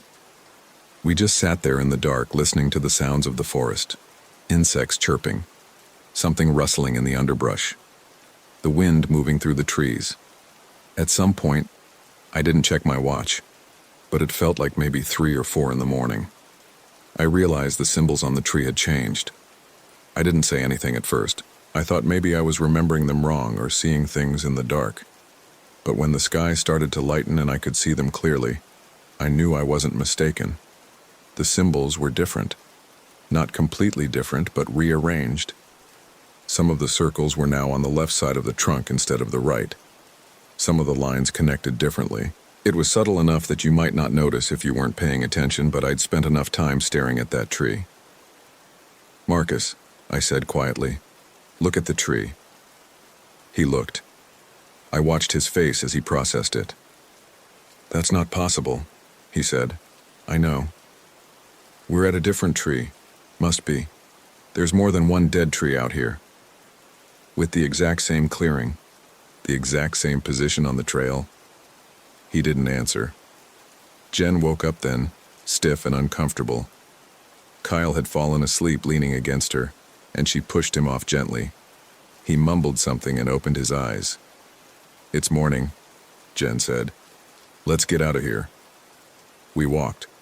We picked what looked like south based on the position of the sun, and we walked. Within 15 minutes, we were back at the tree. Different symbols now, I was certain of it. They'd changed again. "Okay," Marcus said. His voice was tight, controlled. "Okay, this is fine, we'll shout. Someone will hear us. The campground can't be that far away." So we shouted. All 4 of us standing in the clearing, yelling for help. We did this for maybe 20 minutes, until our throats were raw. Nobody answered. Kyle sat down hard on the ground. "This isn't happening," he said. "This is some kind of stress reaction. We're having a mass hallucination." "That's not a real thing either," Jen said. "Then what's your explanation?" Kyle shot back, echoing my words from the night before. She didn't have one. We tried walking again, and again. Same result. By midday, we were back in the clearing, exhausted and dehydrated and starting to panic. The tree's symbols had changed twice more. I'd stopped pointing it out because it didn't matter. Nothing mattered except getting back to the RV. "We need water," Jen said. "We're not thinking clearly." She was right. My head hurt and my mouth felt like sandpaper. We'd brought nothing with us on what was supposed to be a simple sunset hike. "There's the lake," Kyle said. "We got there once. Maybe we can get there again." It seemed as good a plan as any. We walked, and this time, maybe because we wanted to reach the lake instead of the campground, we actually made progress. 20 minutes later, we were standing at the shore, drinking water we'd cupped in our hands and knew we probably shouldn't drink but didn't care. "We'll follow the shore," Marcus said. "Lakes don't loop. If we keep the water on our left and just walk, we'll eventually get somewhere different." It made sense. We walked along the shore, stepping over roots and rocks, staying close to the water. The lake was bigger than I'd remembered from the day before. We walked for what felt like hours, and the shore never changed. Same trees, same shallow water, same muddy banks. And then we came to the trailhead, the same spot where we'd stood yesterday taking photos. The orange blazes on the trees, the small sign marking the path back to the campground. "No," Kyle said. "No, we walked away from this, we walked the opposite direction." But there it was. We stood there, all of us staring at the trailhead, trying to understand how we'd ended up back where we started. "Fine," Marcus said. "Fine. We'll take the trail. We'll go back to the campground. This is what we wanted anyway. So we took the trail. We walked carefully, staying together, watching for any signs we'd missed before. The trail led us through the forest, past fallen logs and rocks and curves we recognized. And then, inevitably, we came to the clearing. The dead tree stood there, its symbols different again. This time they looked almost like letters, like someone had tried to spell something but hadn't quite managed it. Jen walked up to the tree and put her hand on it. She ran her fingers over the carvings, tracing the shapes. "These are fresh," she said. "Look, you can see where the wood's still light inside the cuts." She was right. The symbols looked worn and weathered, but the cuts themselves were clean, recent. Someone had carved them recently, maybe within the past day or two. "Who's doing this?" Kyle asked. His voice cracked slightly. "Who's fucking with us?" "Maybe we should stop walking," and I said. "Maybe we should stay here and wait for someone to find us." "Nobody's looking for us," Marcus said. "We're not even officially missing yet. We weren't supposed to check in anywhere." We spent the rest of the day in the clearing. We took turns trying to sleep while others kept watch. We talked through theories: magnetic anomalies, gas leaks causing hallucinations, some kind of elaborate prank, but none of them made sense. The sun moved across the sky in the normal way. We got hungry, thirsty, tired. Everything felt real except for the impossible fact that we couldn't leave. As it got dark again, Kyle stood up suddenly. "I'm going to walk," he said. "I'm just going to pick a direction and walk until something changes. You can come or not." "Kyle, don't," Jen said. "We should stay together." "Why?" "Staying together hasn't helped." He pulled out his phone, checked the battery. "I've got 10% left, enough for a flashlight for a while." Marcus stood up too. "I'll go with you." "No," Kyle said. "I want to go alone. Maybe that's the problem. Maybe we're not supposed to be together." It was a strange thing to say, and I didn't like it, but I was too tired to argue. Jen looked like she wanted to protest, but she didn't. We watched Kyle walk into the forest, his phone light bouncing between the trees, getting smaller and smaller until it disappeared. We waited. Hours passed. Kyle didn't come back. "We should go look for him," I said, though the thought of walking through the dark forest again filled me with dread. "And get more lost?" Jen asked. "He's an adult. He made his choice." "Jen, what do you want me to say, Brian? I'm scared. I'm fucking terrified, and I don't know what to do." Marcus put his arm around her. We sat there in the dark, leaning against each other for warmth, listening to the forest sounds. I kept expecting Kyle to come back, to hear his voice calling out or see his phone light returning through the trees. But there was nothing. I must have dozed off eventually, because I woke up to sunlight and the sound of someone walking. I jerked awake, scrambling to my feet. Kyle was standing at the edge of the clearing watching us. "Jesus Christ," Marcus said, standing up too. "Where the hell have you been?" Kyle didn't answer right away.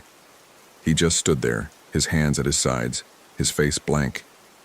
He looked the same clothes, same face. But something was off. His posture, maybe.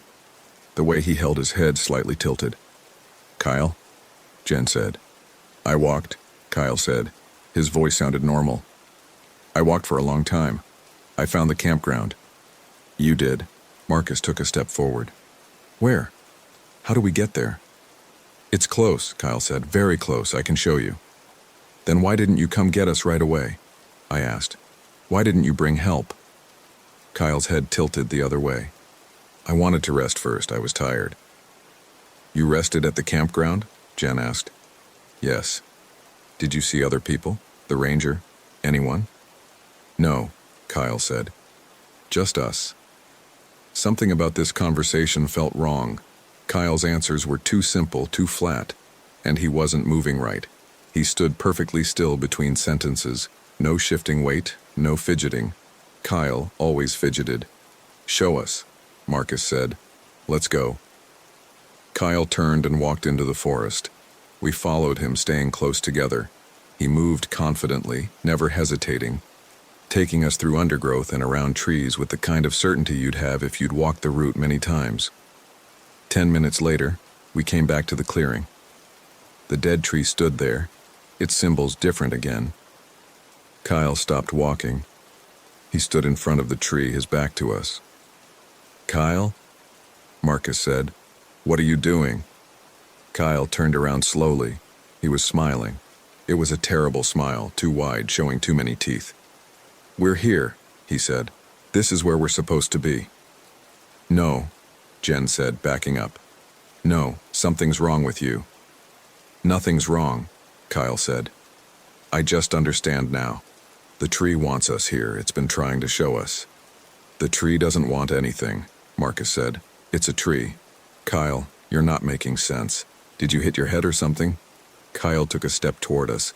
His movements were jerky now, unnatural. "You'll understand soon, too. Once you stop fighting it. Once you let it in." I grabbed Marcus's arm. "We need to go," I said quietly. "Now." "I'm not leaving him," Marcus said. "That's not Kyle anymore," Jen said.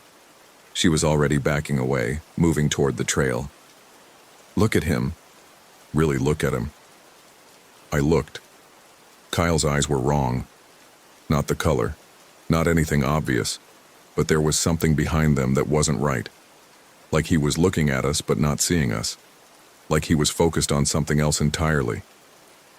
"Kyle," Marcus said, his voice steady and calm.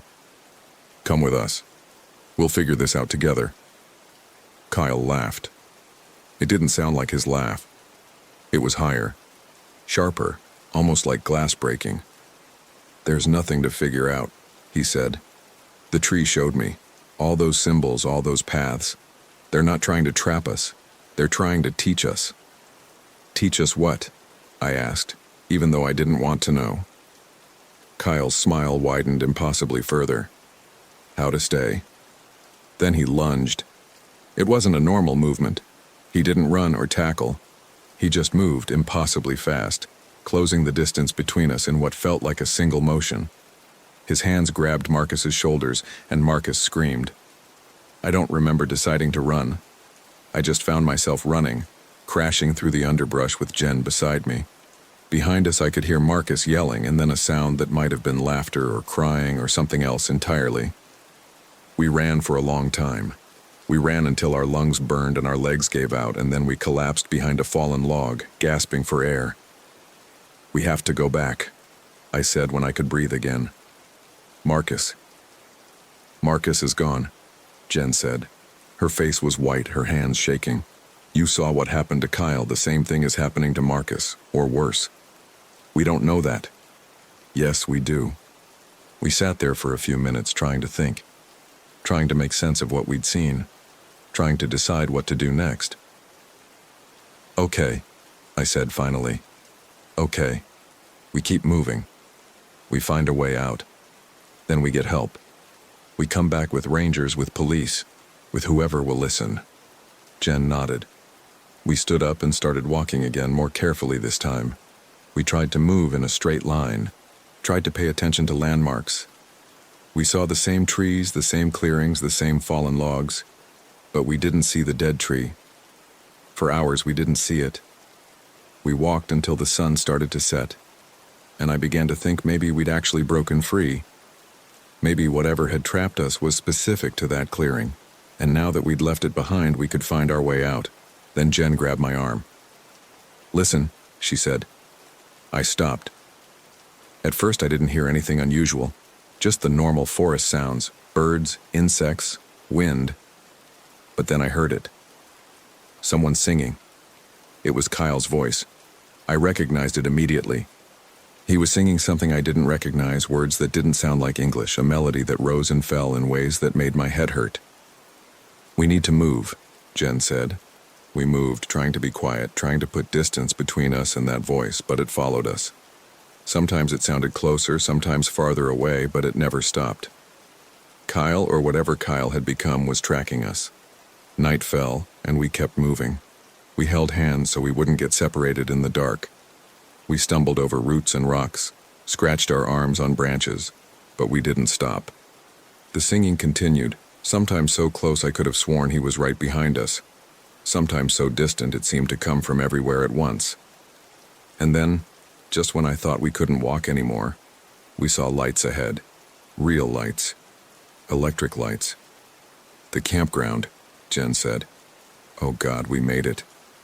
We ran toward the lights, crashing through the last bit of forest, and we did reach a campground. But it wasn't our campground. The RVs were old, rusted. The paths were overgrown. Everything looked abandoned, like no one had been here in years. This isn't right, I said. It doesn't matter, Jen said.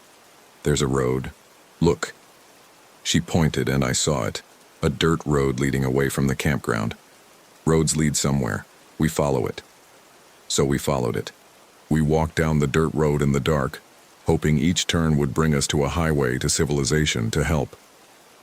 The road curved and twisted, and after what felt like miles but might have been less, it led us to a clearing. The dead tree stood in the center of it. Different symbols now covering every inch of the trunk, and standing next to the tree, waiting for us, was Kyle. Behind him was Marcus, or what was left of Marcus. He stood the same way Kyle did, perfectly still, head tilted at that unnatural angle. His clothes were torn, and there was blood on his hands. "Welcome back," Kyle said. "We've been waiting." Jen broke. She just broke. She fell to her knees, sobbing, her hands over her face. I wanted to run again, but there was nowhere to go. We'd tried running. We'd tried everything. "What do you want?" I asked. My voice came out steadier than I felt. "The tree wants you to understand," Kyle said. "The symbols are a map of paths that loop back on themselves, a map of how to stay in the spaces between spaces." "That doesn't mean anything," and I said. "It means everything," and Marcus said. His voice was exactly like Kyle's now, that same flat tone. "The tree has been here longer than the forest. It remembers when this place was somewhere else. It remembers all the people who've tried to leave and couldn't, all the people who learned to stay." "We don't want to stay," I said. "You don't have a choice," Kyle said. "None of us do. Once the tree finds you, once it shows you the paths, you're part of it. You're part of the pattern." Kyle and Marcus moved closer, not walking, just moving, that same impossible speed from before. I grabbed Jen, tried to pull her up, but she wouldn't move. She just knelt there, sobbing, broken. "I'm sorry," I said to her. "I'm so sorry." And then Kyle and Marcus were on us. I don't remember much after that. I remember pain. I remember my own voice screaming. I remember Jen's screams cutting off suddenly, too suddenly. I remember hands that were too strong, fingers that dug too deep. I remember being dragged, the ground scraping against my back. I remember being propped up against the tree, the symbols pressing into my spine. And then I remember understanding. The symbols weren't random. They were instructions. They were a code, a language, a map of how to move through the forest in ways that defied normal space. They showed you how to loop back, how to find the spaces where reality bent, how to trap yourself and others in the patterns. The tree had been carved by people like me, people who'd gotten lost, people who'd found the clearing and couldn't leave. Each person added more symbols, more paths, more loops. The tree was growing, not physically but conceptually, expanding its reach through the forest, creating more and more impossible paths. And now, I was part of it. Now I understood. I came back to myself slowly. I was sitting against the tree, my hands resting on my knees. Jen was next to me, sitting in exactly the same position. Kyle and Marcus stood in front of us, watching, waiting. "Do you understand now?" Kyle asked. "Yeah," I heard myself say. "I understand." And I did. I understood how to read the symbols. I understood how to walk the paths that led nowhere and everywhere. I understood that the forest had always been like this, that we'd simply been the latest to discover it. "What do we do now?" Marcus asked. "We wait," I said. "We wait for others to come." We show them the tree. We teach them to stay. So that's what we do.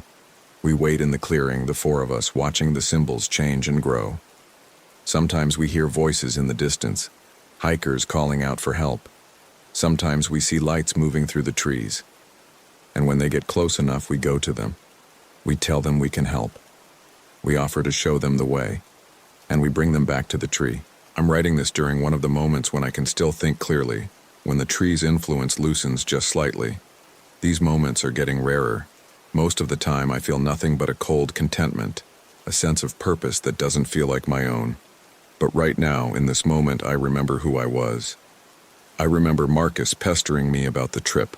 I remember Jen hugging me at the rental place. I remember thinking this would be nothing dramatic.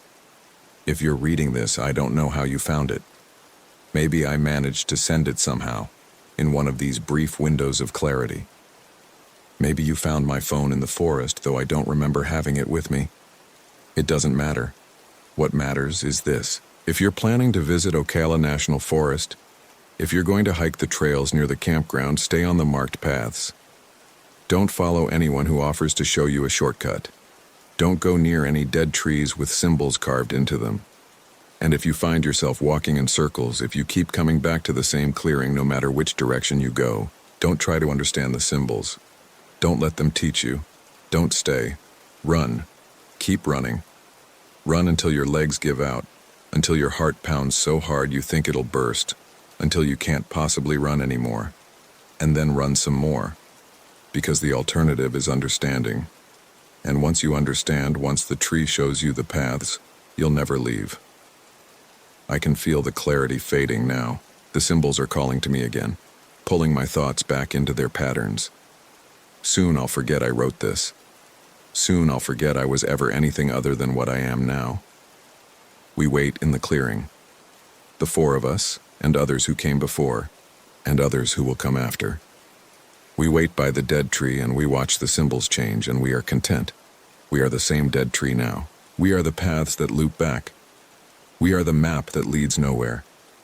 We wait. We wait for you.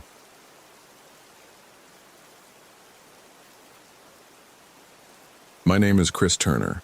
What happened to me at Palo Duro Canyon in Texas happened in September of 2023. And I'm writing this down because I need to get it out. I need someone to know. Not because I think anyone will believe me, but because if I don't tell someone, I think I'll lose what's left of my mind. I'm 36 years old. I work in data analysis for an insurance company in Dallas. My marriage ended in March of that year. No dramatic reason. We just stopped working. Sarah moved out, took the dog, and I kept the apartment and the couch we'd bought together at IKEA. By September, I was tired of looking at that couch every night. Tired of the same walls, tired of the routine of work and microwave dinners and Netflix until I fell asleep. So I rented an RV, a 24-foot Class C from a place off I-35. The guy who ran the rental place was probably in his 60s, had a belly that hung over his belt, and spent 20 minutes showing me how everything worked. The shower, the propane, the electrical hookups, the black water tank. I nodded through all of it, took his photocopied instruction sheet, and drove off on a Friday afternoon with no real plan except to get away. I chose Palo Duro Canyon because I'd never been. It's the second largest canyon system in the United States, which I only knew because I'd Googled camping near Dallas and it came up. About 6 hours from where I lived. Far enough to feel like I'd gone somewhere. The website showed pictures of red rock formations and juniper trees and wide open sky. It looked empty. That was what I wanted.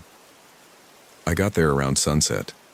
The canyon is near Amarillo, set in the middle of flat Texas prairie that suddenly drops away into this massive gash in the earth. You don't see it until you're almost on top of it. I paid the entrance fee at the ranger station, a woman in her 50s who barely looked at me, and drove down into the canyon on a winding road that descended about 800 feet. The RV park was at the bottom, about a dozen sites, most of them empty. It was a Friday in September, not peak season. The weather was warm but not hot. I backed into site number 7, which was at the far end, away from the few other RVs and the bathhouse. I hooked up the electricity and water following the photocopied instructions. And then I sat in one of the folding chairs outside and opened a beer. It was quiet, the kind of quiet that city people don't really understand. No traffic, no sirens, no neighbors' televisions through thin walls. Just wind moving through the canyon and the occasional call of a bird I couldn't identify. The canyon walls rose up on both sides, maybe 300 feet high at that point, red and orange in the fading light. I sat there for an hour, drinking beer and not thinking about Sarah or the apartment or anything else. That first night was fine. I made a sandwich for dinner, watched part of a movie on my laptop until the battery got low and went to bed around 10. The RV bed was smaller than I was used to, and the mattress was thin, but I was tired from the drive. I fell asleep quickly. I woke up sometime in the middle of the night. I don't know exactly when. I didn't check my phone. It was dark in the RV, completely dark, the kind of dark you only get when there are no streetlights or houses nearby. I lay there for a minute trying to figure out what had woken me up. Then I heard it. A voice. Distant, echoing off the canyon walls. It sounded like someone calling out. I couldn't make out the words, but it had that quality of urgency, like someone was lost or hurt. I got up, went to the window, and looked out. I couldn't see anything. Just darkness and the faint outline of the canyon walls against the stars. I stood there for a few minutes, listening. The voice came again, faint and far away.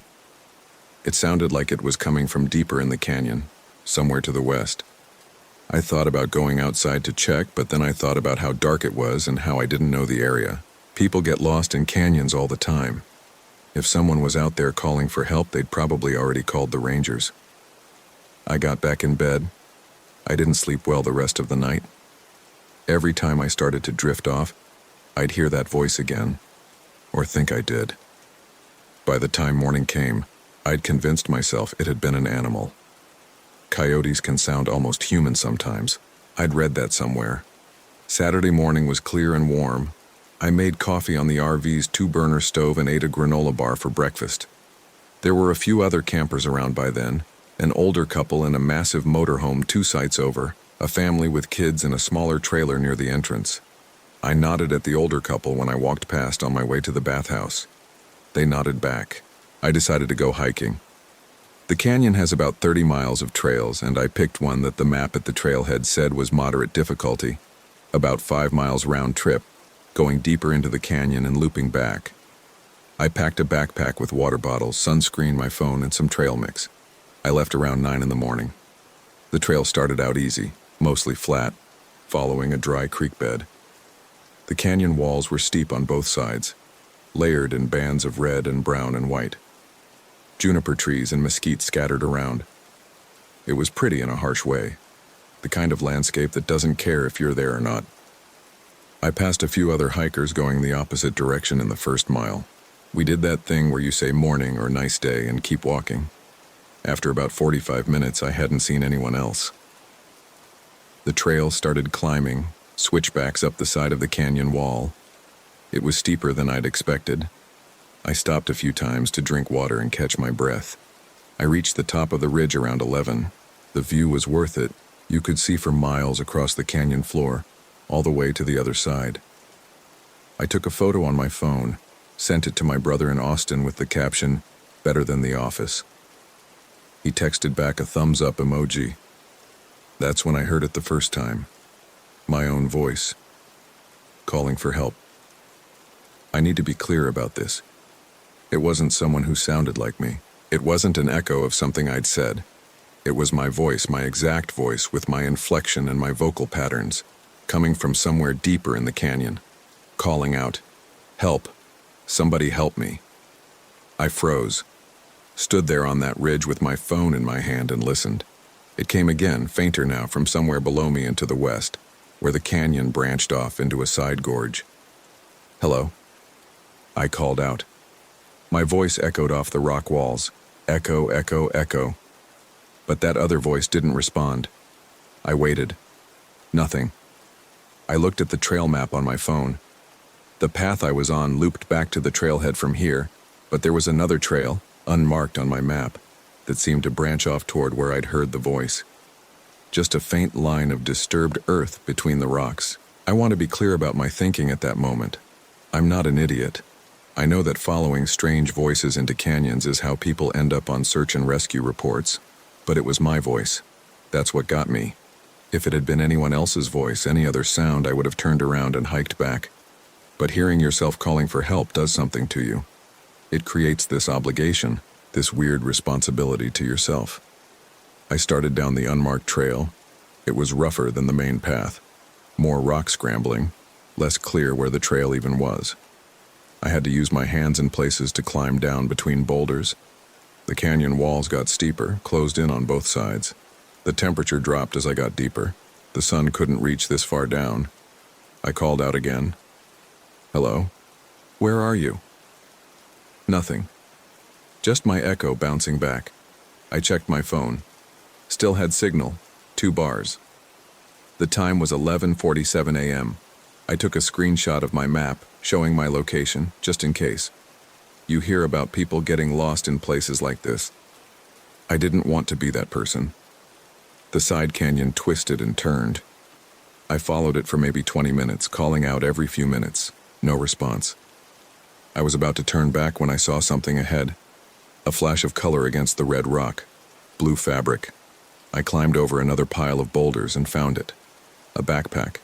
Blue and gray, expensive looking, the kind serious hikers use. It was sitting upright against a rock like someone had carefully placed it there. Not dropped or thrown. Placed. I looked around. No one. The canyon was empty except for me and the backpack. I walked closer. The pack was covered in dust like it had been there a while. Weeks, maybe. I called out again. Hello? Anyone here? My echo came back. Then, from somewhere ahead, deeper in the canyon, help. My voice again. Definitely my voice. I picked up the backpack. It was heavy. I unzipped the main compartment and looked inside. There was a water bottle, half full, a first aid kit, a rain jacket, a guidebook to Palo Duro Canyon, and a wallet. I opened the wallet. There was a driver's license inside. I looked at it. The photo was me. Christopher Allen Turner. My address in Dallas. My birth date, my license number. Everything exact. I dropped the wallet. My hands were shaking. I looked around the canyon again, half expecting someone to jump out to tell me this was some kind of prank. But there was no one. Just me and the backpack and the wallet with my license in it. I checked my own wallet. It was in my pocket, right where it should be. I pulled it out and compared the 2 licenses side by side. They were identical. Same photo, same information, same everything. The physical licenses even looked the same. Same wear pattern on the edges, same tiny scratch near the hologram. I sat down on a rock. My heart was pounding. I tried to think logically about this. Someone was fucking with me. That was the only explanation. Someone had somehow gotten my information, printed a fake license, bought a backpack, and left it here for me to find. But why? And how would they know I'd come down this trail? How would they know I'd hear the voice? The voice. I'd heard it before I'd come down here, before I'd found the backpack, my own voice calling for help. This isn't funny, I said out loud, to whoever might be listening. Whoever's doing this, it's not funny. Nothing, just the wind moving through the canyon. I stood up. I needed to get out of here. I left the backpack where it was, I wasn't touching it again, and started back the way I'd come. That's when I realized I wasn't sure which way I'd come from. The canyon twisted in several directions. There were 3 different passages I could take. I'd come from one of them, I was sure of that, but I couldn't remember which one. They all looked the same. Narrow gaps between red rock walls scattered with boulders. I pulled out my phone to check the map. No signal. I looked at the screenshot I'd taken earlier. It showed my previous location. But down here, everything looked different. The rock formations were too similar. I couldn't orient myself. I picked the passage that felt right and started walking. It climbed upward, which seemed correct. I'd climbed down to get here. But after 10 minutes, it dead-ended at a wall of rock too steep to climb. I went back and tried another passage. This one went on for a while before it started sloping downward. That was wrong. I was supposed to be going up. I turned around again. I checked my phone. Still no signal. The time was 12:33 p.m. I'd been down here for almost an hour. I tried the third passage. This one seemed more familiar. I recognized a boulder shaped like a mushroom, remembered climbing over it. I started to relax. I was on the right track. I walked for maybe 20 minutes. The passage opened up into a wider area, a small clearing between the canyon walls. And there, sitting against a rock, was the blue backpack. The same backpack, in the same position like I'd never left. I stopped walking, looked around. This was impossible. I'd walked away from here. I'd gone through passages, climbed over rocks. I couldn't have circled back to the same spot. But there it was, the backpack. I walked closer. It was the same one. I could see the same scuff mark on the front pocket, the same dust pattern. I looked inside. The wallet was there. My license. I backed away. My heart was doing this thing where it felt like it was beating too fast and too slow at the same time. I was lightheaded. I sat down on a rock and put my head between my knees. There had to be an explanation. Maybe there were two backpacks. Maybe someone had left two identical backpacks with fake IDs in two different spots as part of some elaborate prank. That made no sense. But it was better than the alternative, which was that I was losing my mind, or that something impossible was happening. I stood up. I needed to stay calm. I needed to get out of this canyon. I picked a direction, not one of the passages I'd tried before, a fourth one I hadn't noticed earlier, and started walking. This passage was narrower than the others. I had to turn sideways in places to squeeze between the rock walls. It went on for a long time, maybe 30 feet, before it opened up into another clearing. In the clearing was the blue backpack. I started running. I don't know where I thought I was running to, but I couldn't stay there. I couldn't stand there and look at that backpack again. I ran back through the narrow passage, back into the previous clearing, and picked a different direction. Any direction. I ran until my lungs burned and my legs cramped. I came out in a wider part of the canyon. The sun was overhead now, the walls weren't as steep. I could see the sky. I stopped running and bent over, trying to catch my breath. When I stood up, I saw someone. A hiker. A man. He was maybe 50 yards away, sitting on a rock, facing away from me. He was wearing jeans and a gray t-shirt and a baseball cap. He wasn't moving. "Hey," I called out. My voice cracked. "Hey, excuse me." The man didn't turn around, didn't react at all. I walked toward him. "I'm sorry to bother you, but I'm a little lost. Do you know the way back to the main trail?" Still nothing. I got closer. I could see that he was sitting very still, unnaturally still. People don't sit that still. They shift their weight, adjust their position, move their head. This man was like a statue. I walked around to see his face. It was me. Same face, same build, same everything. Wearing clothes I didn't own. I'd never seen that gray t-shirt before, didn't own a baseball cap like that, but it was my face. The man sitting on the rock had my exact face. His eyes were open. He was staring straight ahead, not blinking, not breathing. I waved my hand in front of his face, nothing, no reaction. He just sat there staring. I backed away. I turned and ran again. I didn't care what direction anymore, I just ran. I don't know how long I ran. Time felt weird, like it was stretching and compressing at the same time. The sun seemed to move too fast across the sky. Shadows changed. I'd look at my phone, and it would say 1:15 p.m. Then I'd look again, and it would say 11:52 a.m. Then 2:47 p.m. Nothing made sense. I heard the voice again. My voice. Closer now. "Help me. Please. Someone help me." I stopped running. I stood in the middle of the canyon and screamed. "I'm right here. I'm trying to help. Where are you?" The echo came back. Then silence. Then, from directly ahead, "I can't find my way out." I walked toward the voice. I came around a bend and saw another clearing. In the clearing was a figure. Standing this time. Facing away from me. Same height as me. Same build. wearing the clothes I was wearing, jeans, a blue button-down shirt, hiking boots. "Hey," I said quietly. My voice barely worked. The figure didn't move. I walked closer. Are you me?" The figure turned around. It was my face, but something was wrong with it. The features were right. My nose, my eyes, my mouth, but they were arranged slightly wrong. Like someone had looked at a photo of me and tried to recreate my face from memory and got it 95% right, but not quite all the way. The eyes were a little too far apart. The mouth was a little too wide. It smiled at me. The smile was too big. Too many teeth. "Help me," it said in my voice. "I can't find my way out." I ran. Again, I didn't look back. I don't remember much of the next part. I remember climbing. I remember my hands bleeding from grabbing rocks. I remember the sun beating down. I remember being thirsty, but my water bottles were empty. I remember checking my phone over and over, but the time kept changing and I had no signal, and the map showed me in places I couldn't possibly be.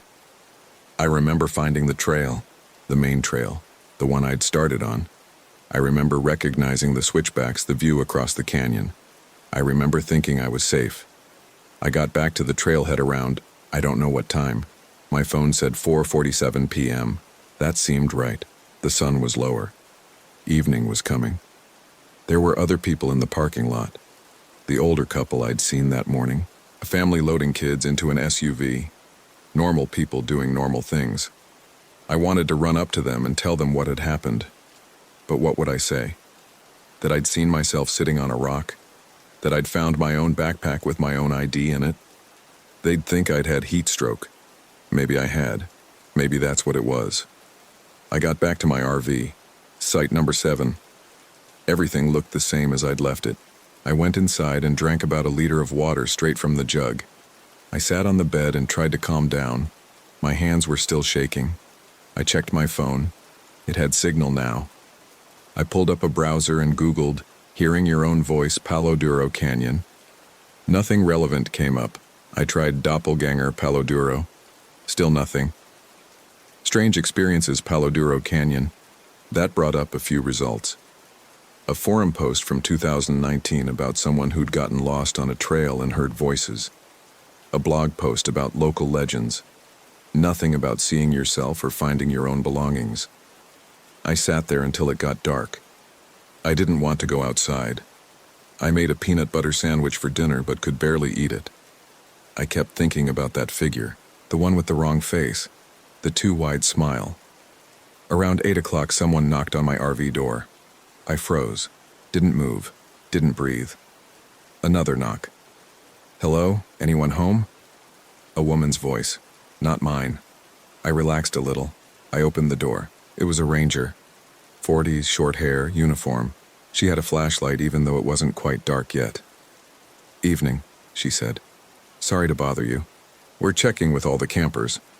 Did you happen to see anyone on the trails today who seemed lost or in distress?" "No," I said.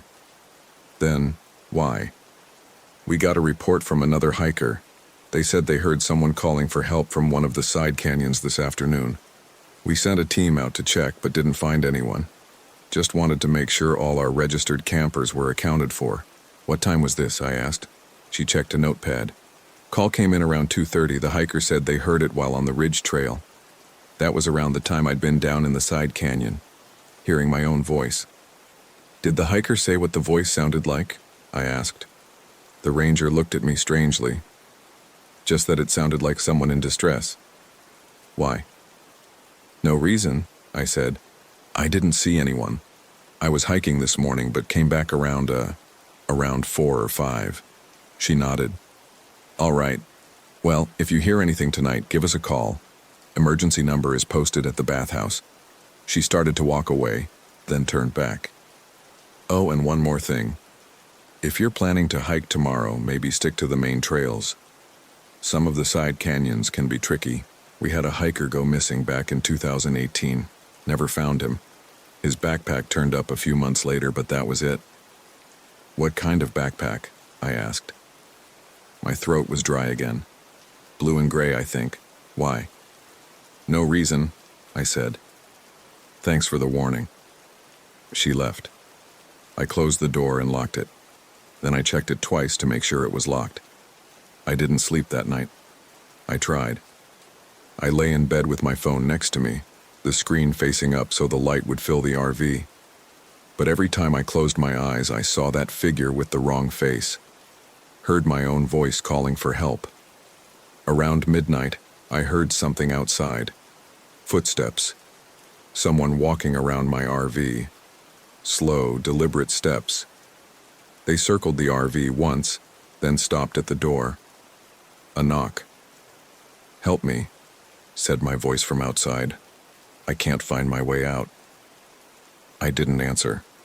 I lay there in bed, not moving, barely breathing. The knock came again. "Please," said my voice. "It's dark. I'm scared." I stayed silent. After a few minutes, the footsteps walked away. I checked the window. Nothing out there. Just darkness and the vague shapes of other RVs in the distance. The voice came again, farther away now. From the direction of the canyon. "Help me. Someone help me." Then it was quiet. I left at first light. Didn't shower, didn't make coffee, didn't clean up the RV. I just disconnected everything, started the engine, and drove. Up out of the canyon, past the ranger station, back onto the highway toward Dallas. I returned the RV that afternoon. The guy who ran the rental place asked how my trip was. I told him it was fine. He didn't seem to notice how badly my hands were shaking when I signed the return paperwork. I went back to my apartment, went back to work on Monday, told my coworkers I'd had a nice, quiet weekend camping, told my brother it was good to get away, told Sarah when she texted asking how I was doing that I was fine, but I'm not fine. Because 3 days after I got back, I got a phone call. Unknown number. I almost didn't answer, but something made me pick up. "Hello?" Silence on the other end. Then, in my own voice, "I can't find my way out." I hung up, blocked the number, but the calls kept coming. Different numbers every time. Always the same message, always my voice. And there's something else. Something I didn't notice at first. I look in mirrors now and my reflection is slightly off. Just slightly. My eyes are a little farther apart than they used to be. My mouth is a little wider. Not enough that anyone else would notice. But I notice. Sometimes, late at night, I hear knocking on my apartment door. Slow, deliberate knocks. And my own voice, calling out, "Please, it's dark. I'm scared." I don't answer. I never answer. But here's what really bothers me. What keeps me up at night. Last week I was going through some old photos on my phone. Photos from before the trip. And in one of them, a selfie I'd taken at a restaurant with Sarah, back when we were still together. There's someone in the background. Far in the back, barely visible. A man sitting at a table by himself. He has my face. But it's wrong. The eyes are too far apart. The mouth is too wide. That photo was taken 6 months before I went to Palo Duro Canyon. I don't know what I saw out there. I don't know what I brought back with me, or if I'm the one who came back at all. I don't know if I'm Chris Turner or if I'm something that thinks it's Chris Turner. I don't know if I'm the one calling for help or if I'm the one who answered. All I know is that sometimes when I'm alone and it's very quiet, I can hear my own voice echoing from somewhere far away. Deep down in some dark place I can't remember and can't find. And it's still calling for help. I wrote this down because I needed to tell someone, because I needed proof that I was here, that I existed, that this happened. But I'm starting to doubt even that. I'm starting to think maybe I never left that canyon. Maybe I'm still down there, wandering in circles, calling out for help that will never come. Or maybe I got out. Maybe I'm sitting in my apartment right now typing this. Maybe I'm Chris Turner and everything is fine. But then why do I remember staying in that canyon? Why do I remember sitting on a rock waiting, unable to move? Why do I remember seeing myself walk past, seeing the fear in my own eyes, wanting to warn myself but not being able to speak? I don't know which version is real. I don't know which one I am. And I don't think I ever will. Sometimes I think about going back. driving to Palo Duro, hiking down into that side canyon, finding that backpack, finding out what's really down there, finding out what I really am. But I'm afraid. I'm afraid that if I go back, I'll find myself sitting there, waiting, with eyes that are slightly too far apart and a mouth that's slightly too wide. Or worse, I'm afraid I'll find myself there and it will be the real me, the original, and I'll have to accept that I'm the copy, the echo, the thing that crawled out of that canyon wearing Chris Turner's face. I'm afraid of learning the truth. So I stay here, in this apartment, with doors that lock and lights that work and mirrors that show me a reflection that gets a little wronger every day. And at night, when it's quiet, I listen for the voice. My voice, calling from somewhere deep and dark and far away. Sometimes I want to answer. Sometimes I want to call back, to let myself know that someone heard, that someone is listening. But I never do, because I'm afraid that if I answer, something will answer back. And I'm afraid it will sound exactly like me. This is Chris Turner. This is my story. This is what happened to me at Palo Duro Canyon in September of 2023. Or at least, that's what I remember. But memory is a strange thing down in the dark, and echoes can lie. I don't know if I'm the echo or the original voice. I don't know if anyone will read this or believe it. I don't know if it even matters. All I know is that sometimes late at night my phone rings. Unknown numbers I never answer. But I can hear my voicemail notification chime, and when I check it, there's always a new message. I never listen to them. I delete them immediately, because I know what they say. I know my own voice when I hear it. And I know that somewhere out there, in a canyon or a mirror, or a dark place I can't remember, Chris Turner is still calling for help. And I don't know if that's me or not. I don't know which one of us is real. And I don't know which one of us got out.